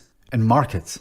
So at those time, economists were thinking of an ideal scenario where industries would be competitive and social welfare would be maximized with no monopoly profits extracted from markets. So the original purpose was to have a framework for detect wrong behavior, anti-competitive behavior. This was applied to an environment where many firms operate against each other and products are similar And the entry or exit in this specific focus is to work useful for different reasons. So management realized that this model could identify market keyframe firms. One important point to understand is providing us reliable foundation for our understanding of market dynamics. When we perform such an industry analysis, our the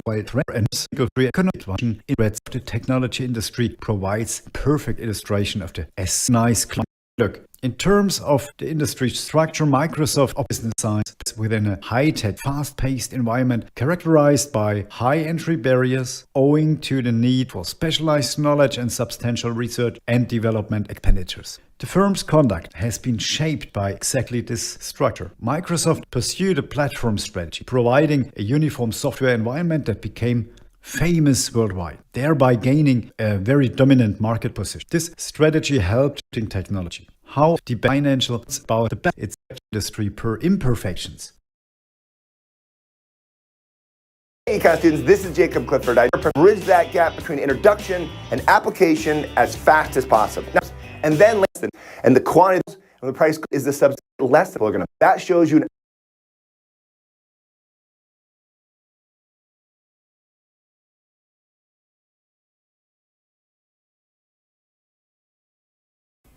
hello and economy की feeling नहीं ले सकते हैं। Economy को समझना है, इन दोनों laws को समझना बहुत जरूरी है।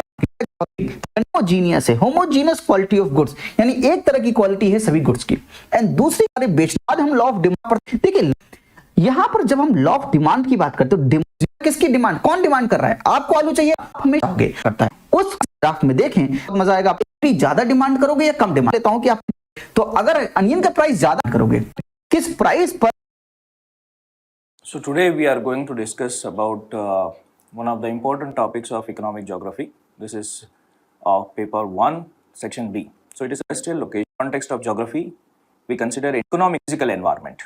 So industrial units are set up in order to fulfill the human needs, and they utilize the raw material and convert this raw material by processing them into some commodities. So we are talking here about manufacturing unit. So industrial location theory in your syllabus is about manufacturing. This is the secondary economic activity. Theories related to finding out the optimum location of industries. What do you mean by an optimum location? Optimum location means where this economic activity can be best placed. The optimum location means where the economic activity can flourish. Optimum location also means that where the objective of the economic landscapes are fulfilled. So if you say that optimum location of agriculture means where we are able to fulfill the demand of certain commodities produced in agriculture, or optimum location of industry sustain them site of that economic landscape, and second is situation of the economic landscape. Now here you can apply this to any of the economic landscape. This can be the optimum location of the primary activity or secondary activity or tertiary activity. So you can take it as optimum location of agriculture. So this is a basic formula which can be applied to all the type of economic is the site. Whether the industries are supported by the climatic condition, it can be topographical condition, it is a terrain, physiography or availability of the raw material. So first is site. Site pertains to the natural or geographical factors, and second is situation. Situation is the human factors that support the industry. Now here human factor includes, it can be like population or consumers, demand, market, government policy, labor, etc. So all the human factors we will consider in situation. So every economic landscape, for that matter industry, will the least cost located where the cost of production is minimum. So what is the most profitable? So here what we are trying to understand is optimum location of any maximize the profit. Cost approach, we try to identify the location where the cost of production. Revenue approach is also known as the market approach because of the revenue and your sale in your product syllabus related to the industry. This is known as Weber's model of industrial location. So given by Alfred Weber, so he talked about how the industries, particularly the manufacturing units, can be located on the basis of cost of production. So this is also following a least cost approach. The intention of the Weber's theory is to identify the location of the industry where the cost of production can be further minimized. So what Weber said, so I'm just giving you the basic idea of the model. We'll be discussing detail again. So this is the basic structure of the model. So according to Weber, the location of the industry depends on three things. That is raw material, the type of raw material required for any kind of production. So he said that the raw material can be of two types. One is the ubiquitous raw material. What is ubiquitous? Means where the raw material is easily available at all the places. Like you can talk about the water, availability of water at all the places. So this will be, which is general and available or can be made available at all the places. This will be known as ubiquitous. But certain raw materials are produced, located in a specific region, that sugar industry, where it cannot be found at all the places. Sugarcane is located at certain region because sugarcane is a tropical crop. Places or weight gaining industries, or it is weight losing industry. So what is meaning of this two? Weight gaining or weight losing means after processing, what will happen to the raw material? So let us say, take an example of a sugar industry. If you are processing 100 tons of sugar cane, the output is sugar, the weight of sugar will be 10 tons. Means here what has happened? The weight of raw material is much higher than the weight of the product. The raw material like bakery products, where there is beverage industry, it may be like it is a soft drink industry, where the weight of the product is increasing after processing. The product becomes more bulkier than the raw material. Such type of industries are known as weight gaining industry. Material index. Material index is a ratio of input by output. So weight of raw material, that is input, index gaining. So if the weight gaining industries. Now, by considering three factors, he said that the location of industry depends on, number one is cost of transportation. So cost of transportation is, now cost of transport depends on distance, material wage rate. So wage, according to Weber, the wage rate varies from one location to other. As we move from the industrial unit, the cost of labor goes on decreasing. And the third factor, he said that it is the industries can further reduce the cost of production by coming closer to each other, that he mentioned as agglomeration. So agglomeration is the clustering of the industrial unit. They can take the advantage or minimize the cost of production. This will be the three factors. In this it is LCL, least cost location. So it is minimum. So material will be with 15 mark. हाँ जी, आ गए अगर बजाकर इसका ना ज्यादा चलते हैं, क्या कहते हैं, चॉकलेट खरीदने वाले आए, मात्र 20 चॉकलेट है, मतलब आपकी डिमांड ज्यादा है और क्वांटिटी कम, मतलब ये एक्सेस डिमांड है। एक तो डिमांड ज्यादा ऐसे होता है, पर जो भी पार्ट है वो एक्सेस सप्लाई होता है, इसके नीचे जो भी पार्ट है वो एक्सेस डिमांड कहलाता है। ठीक है बेटा, अब ध्यान से देखो, ये क्लियर है आपको। मार्केट इक्विलिब्रियम क्या है? पॉइंट ई।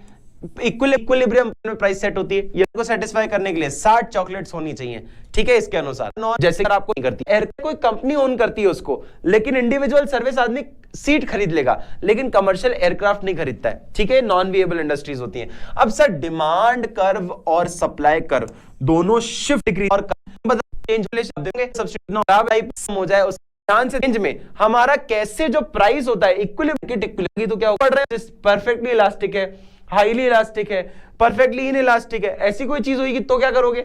ऐसे स्पेशल केसेस को भी यहां पे हम लोग पढ़ते हैं। जैसे कि मैं एग्जांपल बता देता हूं, इंक्रीज इन डिमांड का, आपको पता है डिमांड होता है या और ये देखिए फिक्सिंग क्या होता है? प्राइस सीलिंग का मतलब है fixing the maximum price of a commodity at a level lower than the equilibrium price. देखो इक्विलिब्रियम प्राइस ये है, इसके नीचे आपने क्या किया है, एक प्राइस सेट कर दी जिसको आप मैक्सिमम प्राइसिंग कहते हो। क्या कहते हो? मैक्सिमम प्राइस आपने सेट करी है, प्राइस सीलिंग और मैक्सिमम प्राइस सीलिंग। ठीक है बेटा, अब इसके पर्पस क्या है? देखो ब्लैक मार्केटिंग, उसके साथ साथ आपके रैशनल सिस्टम, रैशनिंग सिस्टम और dual policy, dual price policy. ये क्या होता है? जैसे कि मान लो आपको ये ना कंज्यूमर को प्रोटेक्ट करना है कि कोई भी चीज इतनी महंगी ना हो जाए कि आदमी खरीद ना पाए। जैसे कि बेसिक जो एसेंशियल गुड्स होते हैं ना, जैसे कि मान लो जीवन जीने के लिए दाल रोटी चाहिए आपको, दाल रोटी मार्केट डिमांड की सप्लाई के चक्कर में इतने महंगे ना हो जाएं कि भैया आदमी खरीद ही नहीं पा रहा है, तो जिंदा कैसे रहेगा?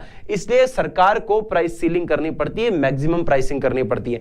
रैशनिंग सिस्टम, जो वही राशन कार्ड वाली बात है कि आप रैशनिंग कर रहे हो कि किस पुअर आदमी को कैसे आप मिनिमम प्राइस में चीजों को दे सकते हो, ब्लैक मार्केटिंग ना हो। ब्लैक मार्केटिंग क्या है? ओवर दी मार्केट प्राइस के ऊपर आप चीजों को बेचते हो, वो ना हो तो आप मैक्सिमम प्राइस सेट कर देते हो। और प्राइस फ्लोरिंग उसका जस्ट उल्टा होता है। क्या होता है बेटा?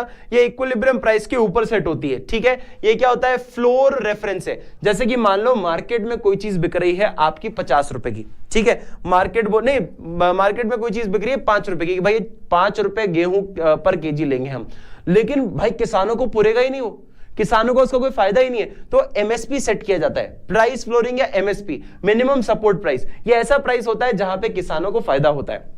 ये किन कारणों की वजह से होता है? ध्यान से देखो, ये होता है इन कारणों की वजह से कि अगर एमएसपी आपने किया है, अगर आपने बना दिया है, आपने एक सेट कर दिया है प्राइस, तो देखो, since producers are not able to sell they all they want to sell, they illegally sell the goods and service below the minimum price. अब प्रोड्यूसर क्या होता है? प्रोड्यूसर जैसे फार्मर है,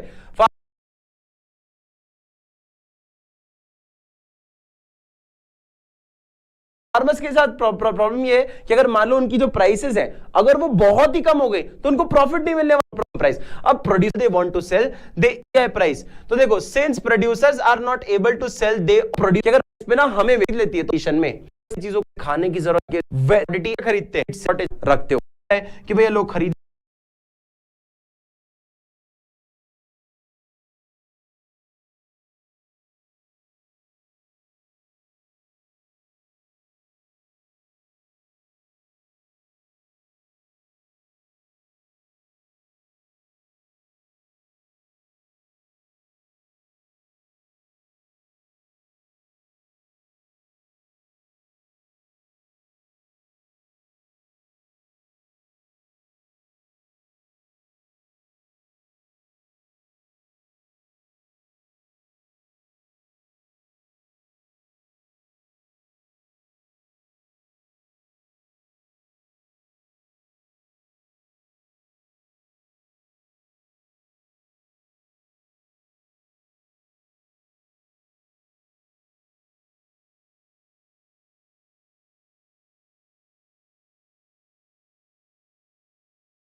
Hi everybody, short run costs. Well, remember what the short run is for a business. It is a period of time. Hi everybody, Barry's one fixed factor of production.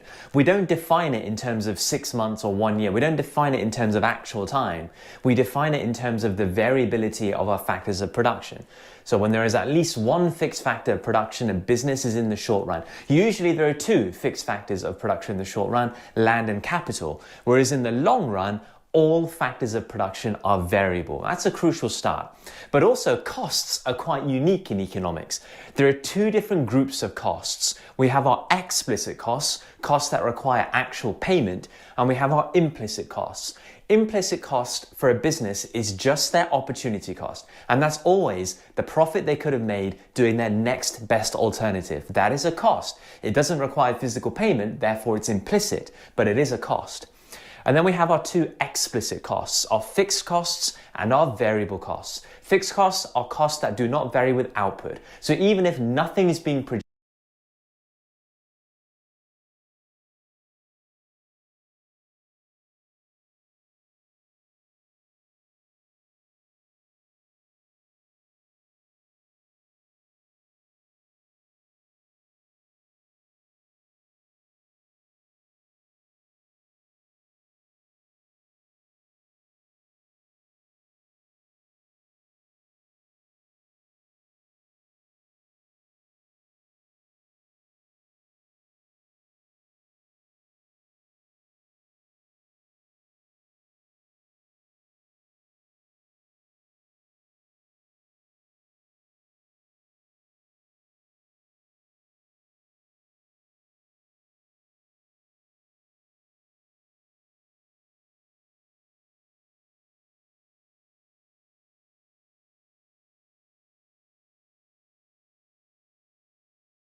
produced. A business has to pay fixed costs, whereas variable costs are costs that do vary with output. You pay more of these as you produce more. So let's take some examples of fixed costs. Costs you have to pay regardless of how much output you're producing. Things like rent, the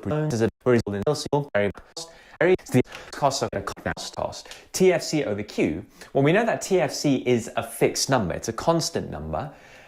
The more that we produce. So average fixed cost is going to look something like that. Downward sloping, looking like that. Using this equation, that makes a lot of sense. So these two curves are very simple to remember. Make sure we learn the equations as well. They are shaped by an ever that we put sloping number at all. So therefore very simple. Or we can do average cost minus average fixed cost. But why does it look like this smiley face? Well, due to the law of diminishing marginal returns. Let's understand how by using a very simple numerical example.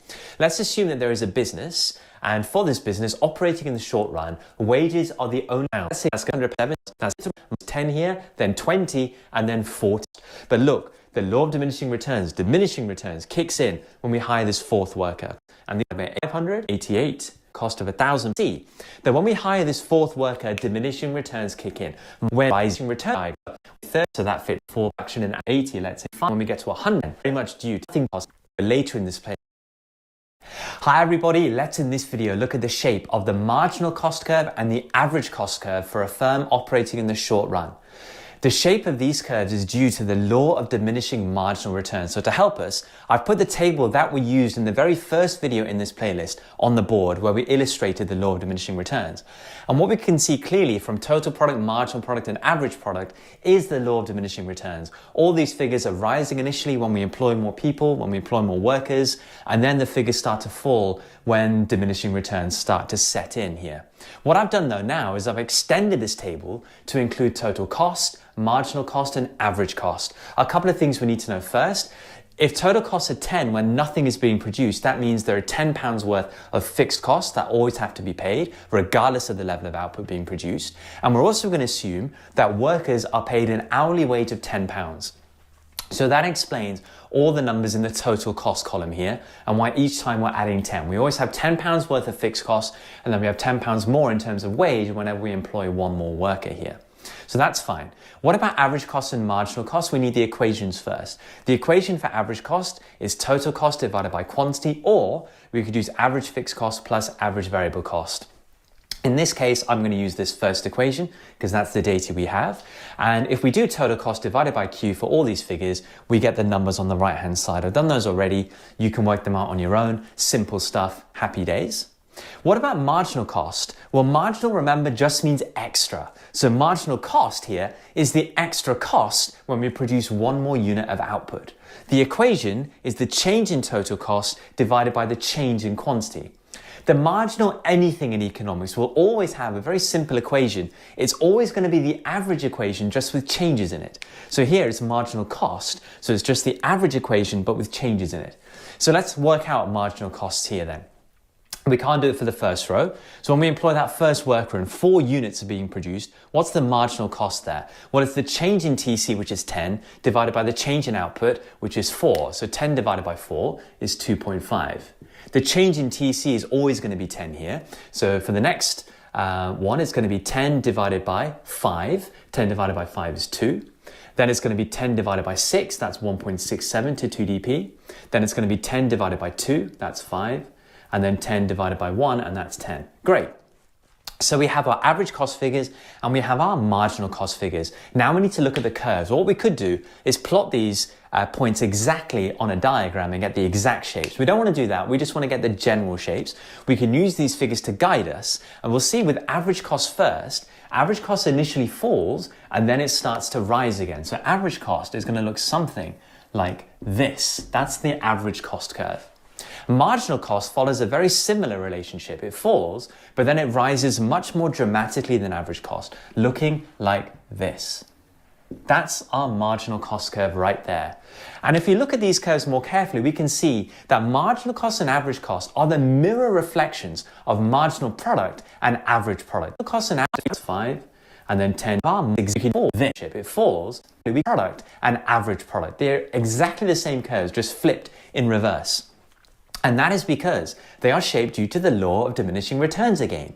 And what we can do to illustrate it carefully is by breaking up the marginal cost curve into two parts. So let's break it up there, and we'll call that part one and that part two. And what we can see very clearly is how the law of diminishing returns affects the shape of these curves. So in stage one, we can see that there is increasing labor productivity, there is increasing marginal product. Remember the reasons why?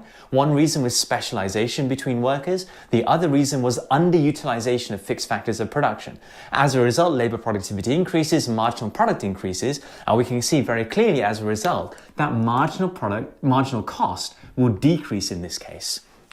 And it's very clear from our numbers that this works. Marginal product is rising there, and with that, marginal cost is falling. Due to higher labor productivity, higher marginal product is going to decrease marginal cost. But then the law of diminishing returns kick in, and they kick in at this point. We start seeing diminishing returns from here. And why in stage two? Well, labor productivity decreases, marginal product decreases, and that is because our fixed factors of production become a constraint on production, and therefore marginal cost will rise. And we see it here. So we can see as marginal product decreases, marginal cost increases. Our fixed factors of production become a constraint on production. So that explains the shape of the marginal cost curve, the average cost curve. Also, we can use the same kind of logic, but marginal cost is what you want to break up here to really illustrate the law of diminishing returns and why this curve is shaped the way it is. So now you've got marginal cost and average cost to add to your portfolio of different cost curves in the short run. Thank you so much for watching, guys. Hopefully this really makes sense now. I'll see you all in the next very important video.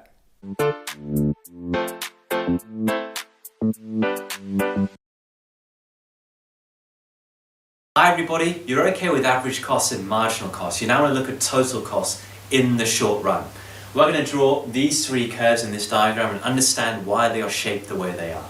Let's take total fixed cost first. Remember what fixed costs are? Fixed costs do not vary with output at all. They are constant over a range of output, which means the total fixed cost curve is going to be like, let's assume that wages, the wages, you don't need the IT of those.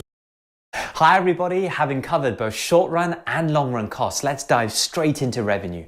Revenue is just the money made from sales by a business, and therefore we can look at these core equations and understand them very clearly. Total revenue is just the price that a business is charging multiplied by the quantity they are selling at that price, so just P times Q. Average revenue is just total revenue divided by quantity, but if we play that through, we get to P times Q over Q. Cancel out the Q's, we're left with just price. So average revenue is just the price. A great trick for you there. Marginal revenue. Marginal just means extra. Hi everybody, having money made from sales by a business.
And therefore, we can look at these core equations and understand them very clearly. Total revenue is just the price that a business is charging multiplied by the quantity they are selling at that price. So just P times Q.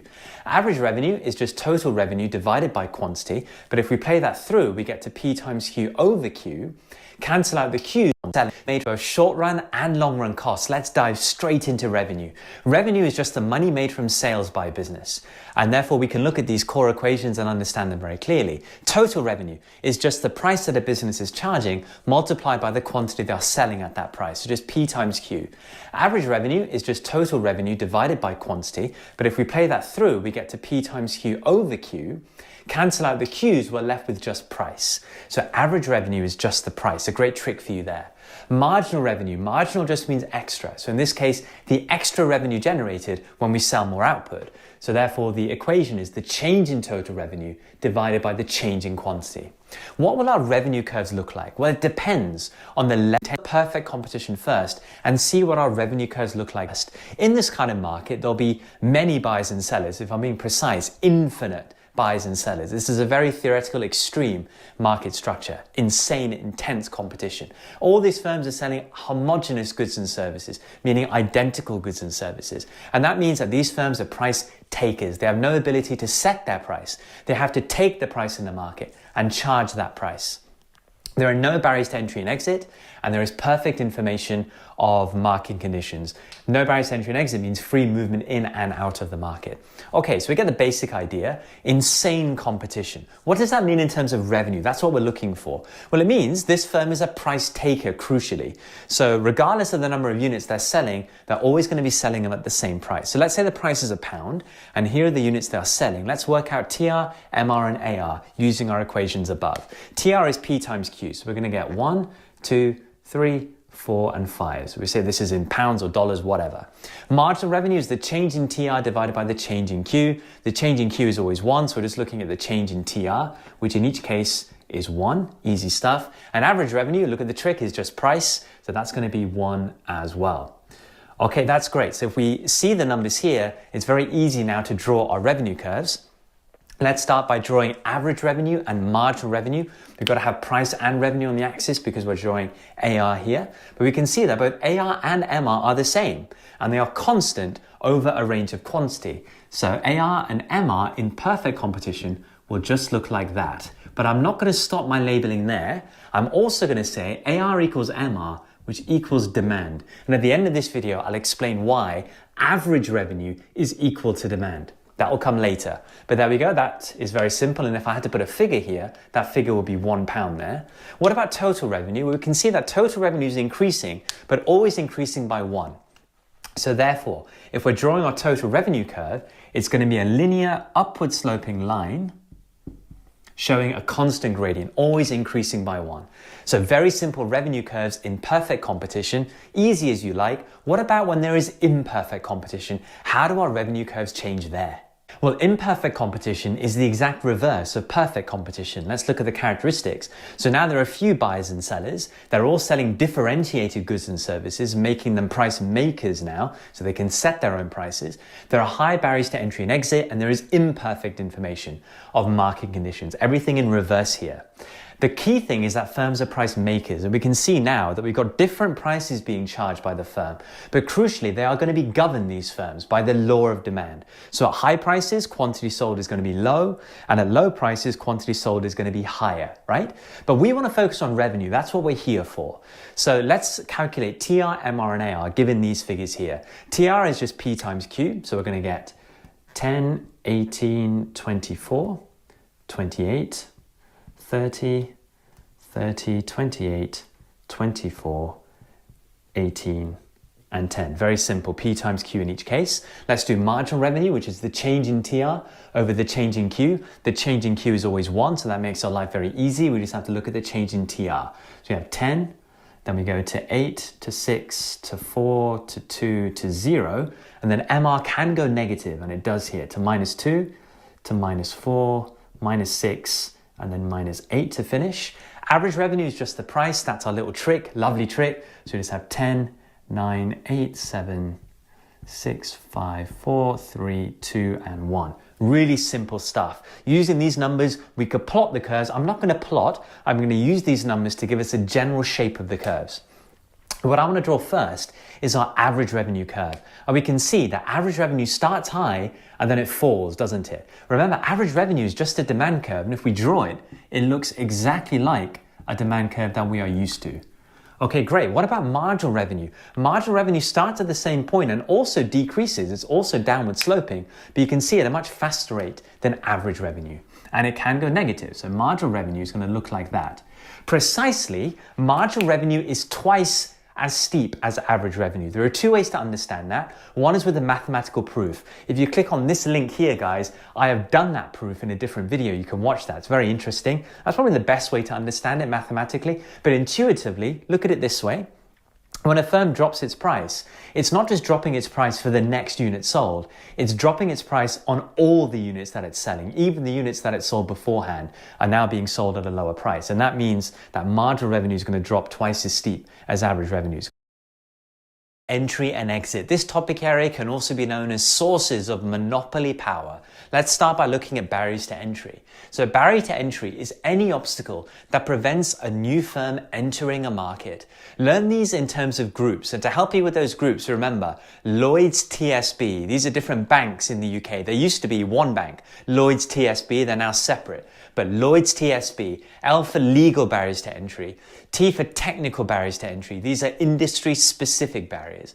Strategic barriers, this is intimidatory tactics used by firms in the market. And brand loyalty, which is itself a major barrier to entry. So let's take legal barriers first. This is a group of barriers. We then have specific barriers to entry within it, and they are in red here. So we take patents. If you have a patent, that means you have sole ownership over something that you have created, and therefore no other firm can copy you. So if in a market there are lots of patents issued, a new firm may think, do you know what, how am I going to come in and compete if everybody's protected everything in this market already? So patents is a big source of monopoly power, a major barrier to entry. Licenses and permits. So maybe you need a license or a permit to operate in that market. If all of those have been given out already, then you can't enter. But also if they're very expensive to obtain, if they're very difficult to obtain, then that's going to be a major barrier to entry. Red tape, which is excessive paperwork, excessive bureaucracy.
Can prevent a new firm coming in. It can take away the incentive to enter a market. If there are excessive standards like product standards, health and safety standards, environmental standards, then it's very costly for a firm to enter the market and to reach those standards, right? So that's going to put off a firm entering the market. But also excessive regulations. Think about, things like pollution-related regulations, regulations over minimum wages and hiring and firing laws. If you think regulations are very strict, it might stop you entering the market as a firm. And the need for certain insurance as well. So these are all legal barriers to entry. Government originated barriers to entry here. They start from government. Technical barriers are industry-specific barriers, barriers to entry to do with something within the industry. For example, there might be very high startup costs. There might be very high sunk costs. Sunk costs are costs which cannot be recovered when a firm leaves the market. So two good examples of these are advertising and very, very specialist machinery. So when you leave the market, you can't recover those costs. Advertising, you've already paid for, you can't recover it. And when it comes to specialist machinery, you can't sell it on because it's so specialist to you, the business. So very high sunk costs increase the risk of entering a market, knowing you can't recover those costs if you leave, and therefore can act as a barrier to entry, stopping a new firm entering the market here. economies of scale. Yeah, so if firms have got very high economies of scale in the market already, very low average costs and thus can price low, it might scare off new firms who can't grow to such a size and get the same economies of scale straight away. And also a natural monopoly market where it makes sense for just one firm to operate in the market. If a new firm was to enter that market, they could be driven out very easily and undercut on price.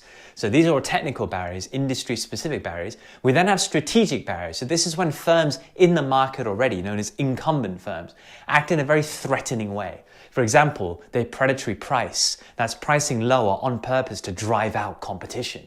And that lower price could even be making a loss for that firm, but they do it to drive out competitors. Limit pricing, where firms price at normal profit or break even to limit competition into the market, taking away the incentive to enter if there is only normal profit being made. But also heavy advertising. So any of these dirty tactics being played by firms can definitely scare off new firms into the market. And then we have brand loyalty. Brand loyalty is its own major barrier to entry. Imagine entering a market where consumers are very loyal to different businesses. Then that can scare you thinking that you're probably not going to be able to compete with those guys because of strong brand loyalty. So very high barriers to entry can stop new firms entering the market, but are also sources of monopoly power. Bear that in mind. But as are barriers to exit. So a barrier to exit is just any obstacle that prevents a firm leaving a market. Obstacles such as the undervaluation of assets. So maybe you as a business, when you bought your assets initially, as you're looking to leave the market, you're getting a price much lower. And you're thinking, oh, that's terrible. So you hold on for a while instead of leaving the market straight away.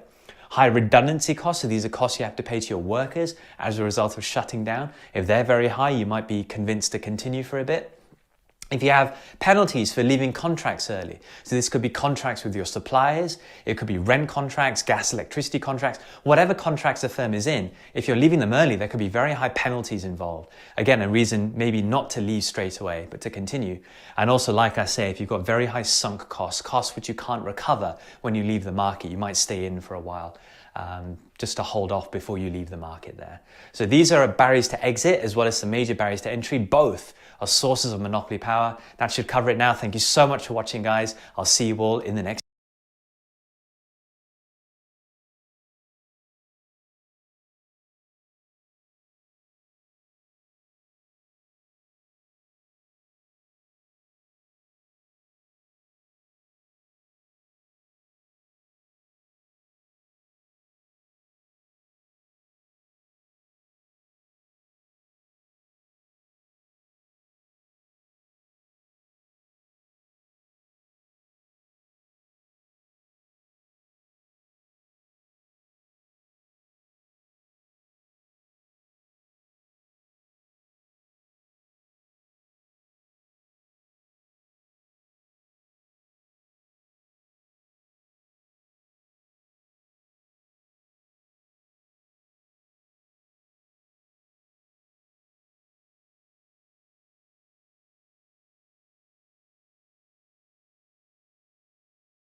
Link दे रहा हूं, वहां पे आप click करके देख सकते हैं।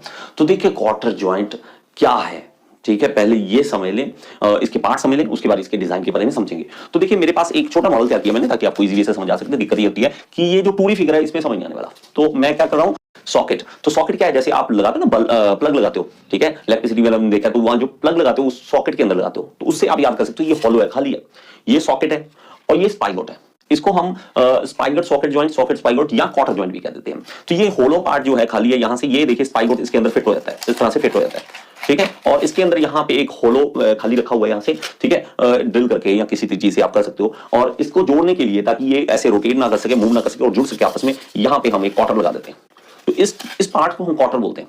इसके पार्ट की वजह से इसका नाम क्वार्टर जॉइंट पड़ गया, ठीक है। तो ये यहाँ पे फिट हो जाएगा और यहाँ पे फिट होने के बाद ये क्या करेगा, मूव नहीं हो सकता। अब ये जुड़ गया है, ये जुड़ चुका है। तो इसके अगर आपने डिजाइन फेलियर समझना है इसका, ठीक है, और ये जो है हमारे पास सॉकेट, तो सॉकेट से अंदर से तो खाली था ना, तो इसलिए ये पार्ट ऐसे दिखाया है इस तरह से, ओके। और अंदर वाला पार्ट जो है ये देखिए, ये वाला पार्ट ये रेड कलर से दिखा दिया।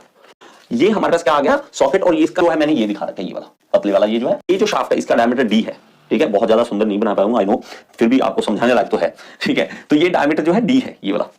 इसी तरह हमारे पास ये वाला डायमीटर, ये, ठीक है, आप इस चीज को देखिए, ये वाला, ये भी डायमीटर डी होगा। इसी तरह ही लेंगे जो, तो नाम तो ये बाहर का डायमीटर, ये मैंने D1 लिखा है, ओके, D1। और इस तरह से आ गया स्पाइगोट कॉलर। तो ये एक बार मैं यहाँ पे लिख देता हूं 1 है, और बाहर वाला ये टोटल वाला बाहर वाला कितना है, ये वाला टोटल जो होगा बाहर वाला वो होगा D4। और ये वाला जो है, ये वाला डायमीटर, ये D3 इजी। अब इसकी लेंथ देखना, एक लेंथ भी आप, ये लेंथ ये वाली, ये ए है, ए। उसके बाद क्वार्टर जो है, क्वार्टर की विड्थ देखो, ये रही क्वार्टर की विड्थ जो है वो बी है, बी, ठीक है। टेपर होती है, ठीक है, टेपर होती है तो मीन ले लेते हैं कि बीच में हम मीन मान लेते हैं इसको, तो बी मान लेते हैं। और इसके बाद जो हमारे पास सॉकेट का कॉलर है, उसका डायमीटर जो है ये वाला, सॉरी, ये इसकी विड्थ है जो सी है, सी, ये, ठीक है, ये सी है। इतना समझ आ गया। अगर ये डायमेंशन समझ आ गया तो आपको इजी रहेगा समझना, ठीक है। तो अभी हम क्या करने वाले हैं कि इसको स्टार्टिंग से हम समझेंगे कि कौन कौन से इसमें फेलियर हो सकते हैं। तो सबसे पहला फेलियर ये कहता है कि फेलियर हमें मान लो इसका एक और एप्लीकेशन जो मतलब कहां यूज होता है, तो ये टेंशन और कंप्रेशन दोनों में यूज होता है। या तो आप इसे खींच सकते हो या कंप्रेस कर सकते हो, कहीं हमने ज्वाइंट बनाना है तो टेंशन या कंप्रेशन दोनों। फेलियर, अच्छा टेंशन दिखाता हूं, ये यहां से टूट जाएगा। अगर यहां से टूटेगा, देखो कुछ इस तरह से मैं खींचता हूं और ये यहां से टूट सकता है, ठीक है। और ये टूट गया, तो टूटने के बाद ये क्या दिखेगा, गोल ही दिखेगा ना, गोल दिखेगा। गोल का मतलब क्या है कि ये जो एरिया टूटने से बचा रहा है, इसको कहते हैं रेजिस्टिंग एरिया। तो जो किया था ना, ये भी तो एरिया से मत करेंगे। तो हमारे पास एरिया का फॉर्मूला π/4, सिर्फ एरिया निकालना है, ठीक है। नेक्स्ट चलते हैं। अब हम क्या करेंगे, दूसरा पॉइंट जो आता है इसका, उस पॉइंट में हम क्या करेंगे, इसका हम वो शाफ्ट तो तोड़ चुके हैं इसकी, ठीक है, रॉड या शाफ्ट जो भी कह लिए, ठीक है। तो यहाँ रॉड की जगह मैं शाफ्ट भी लिख सकता हूँ। तो आप कई हम इस पे मैं स्टार्ट करने वाला हूँ आपको वैसे कि जहां पे सबसे पहले है गॉड टेंशन में स्पाइगोट टूट जाए। तो स्पाइगोट अगर टेंशन, वही मैं कह रहा हूं लगा हुआ था ऐसे, आपने खींचा और ये यहां से टूट गया। तो यहां से टूटने के बाद आप इस चीज को समझो कि ये जो टूटा है वो एरिया कितना है, वो सिर्फ यही है ना, सिर्फ ये वाला एरिया है जो टूटा है, देखो ये, ठीक है। तो इस तरह से ये सिर्फ ये वाली चीज और ये वाली चीज, अंदर वाला तो टूटा, जो है ही नहीं है, जो है नहीं तो वो टूटेगा कैसे, ठीक है, समझ रहे हो। जो है ही नहीं, बीच तो दिखाया ना किस तरह से टूट रहा है। तो अगर टूटने के बाद दिखेगा तो कुछ इस तरह से दिखेगा, ये समझ रहे, ये दिखेंगे, ये देखो इतनी चीज जो थी, इतनी वाली, ये बीच वाली, ये पहले टूटी हुई थी, लेकिन इसी ये है कि पूरा डायमीटर ले लो, पहले तो पूरा सर्कल का एरिया ले लो, ठीक है, ऐसे ले लो पूरा। तो पूरा ये D2 डायमीटर था। तो इसके लिए मेरे पास फॉर्मूला क्या आ जाएगा, एरिया निकालना मैंने π/4 D2 माइनस करना है, ये बीच में वाला जो है ये माइनस करना है, ये D2 ये ना डायमीटर है, ये लंबाई और ये चौड़ाई कितनी है, जितनी इसकी थिकनेस है। तो इसकी थिकनेस याद कर ले, टी होती है, टी थिकनेस टी। तो माइनस क्या करेंगे, इसका देखिए ये एक क्या बन रहा है, रेक्टेंगल बन रहा है ना, रेक्टेंगल बन रहा है जिसका डायमीटर मतलब ये हाइट D2 है और थिकनेस T है, T और D2।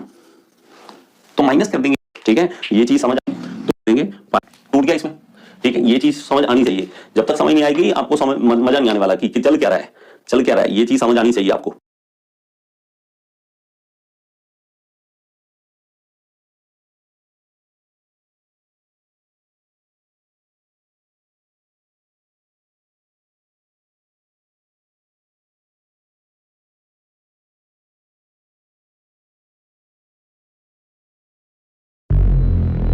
It's roughly 6 a.m.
Now let's talk about the concept of buoyancy in flotation. In this video, we'll talk about the introduction of the term buoyancy and a body of tide. Let us say now the body is in no space, had water in it. So we had to take out some water so as to put or so as to fit this body inside. Of this full amount of tide, it is called the buoyant force, or simply the of the upwards force is equal. It acts this as through which the liquid. So the center of buoyancy becomes the center of gravity for the immersed part of the body. Okay, so I hope you got this concept of buoyancy.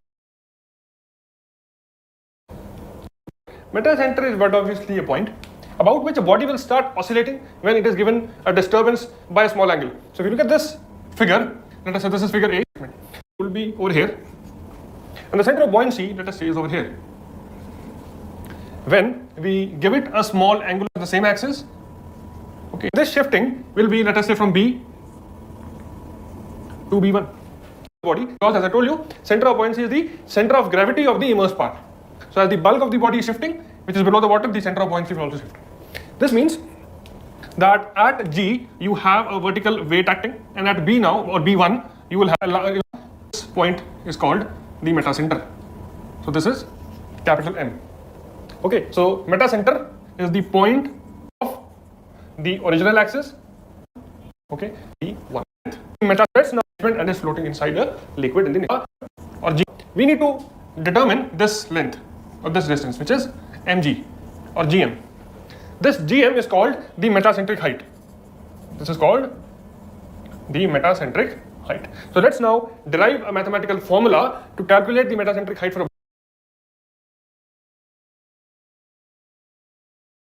Now that we understand what is metacentric, let's derive an equation for metacentric height. Body comes out of the liquid, gain in the buoyancy of the body, which is why the shifting of the center of buoyancy takes place. And that becomes dx. The area of the weight of the over there. I think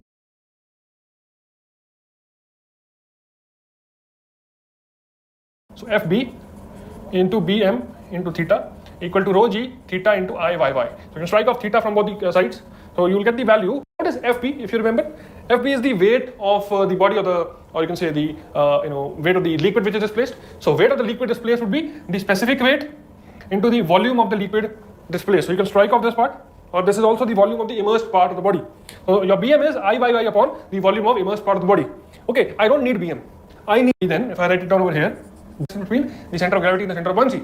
So you can easily track that. So the value of GM would then be equal to IYY upon the volume of the immersed part minus the distance between the center of gravity and the center of buoyancy.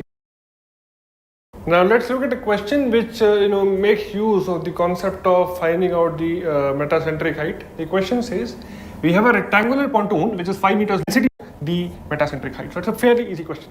So this is the pontoon that you have, which is immersed in seawater, and 0.2 meters of the pontoon.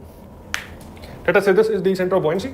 All right, so I can easily find out the value of BG, which is 0.2 meters. Okay, so I need to find out the value of moment of inertia about the y axis. So your moment of inertia about y axis would be 5 into 3 cube upon 12, which will give you 45 upon 4 meter to the power 4. Okay, now let's find out the volume of the immersed part. The volume of the immersed part would be 3 into 0.8 into 5. That's 80% of 15. It will be 12 meter cube.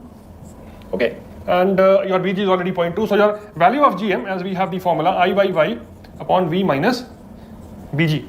So this becomes 45, which is 0.7375, is above the.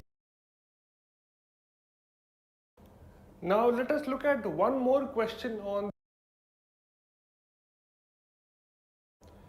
Now let's look at a simple numerical on the concept of buoyancy and the center of buoyancy.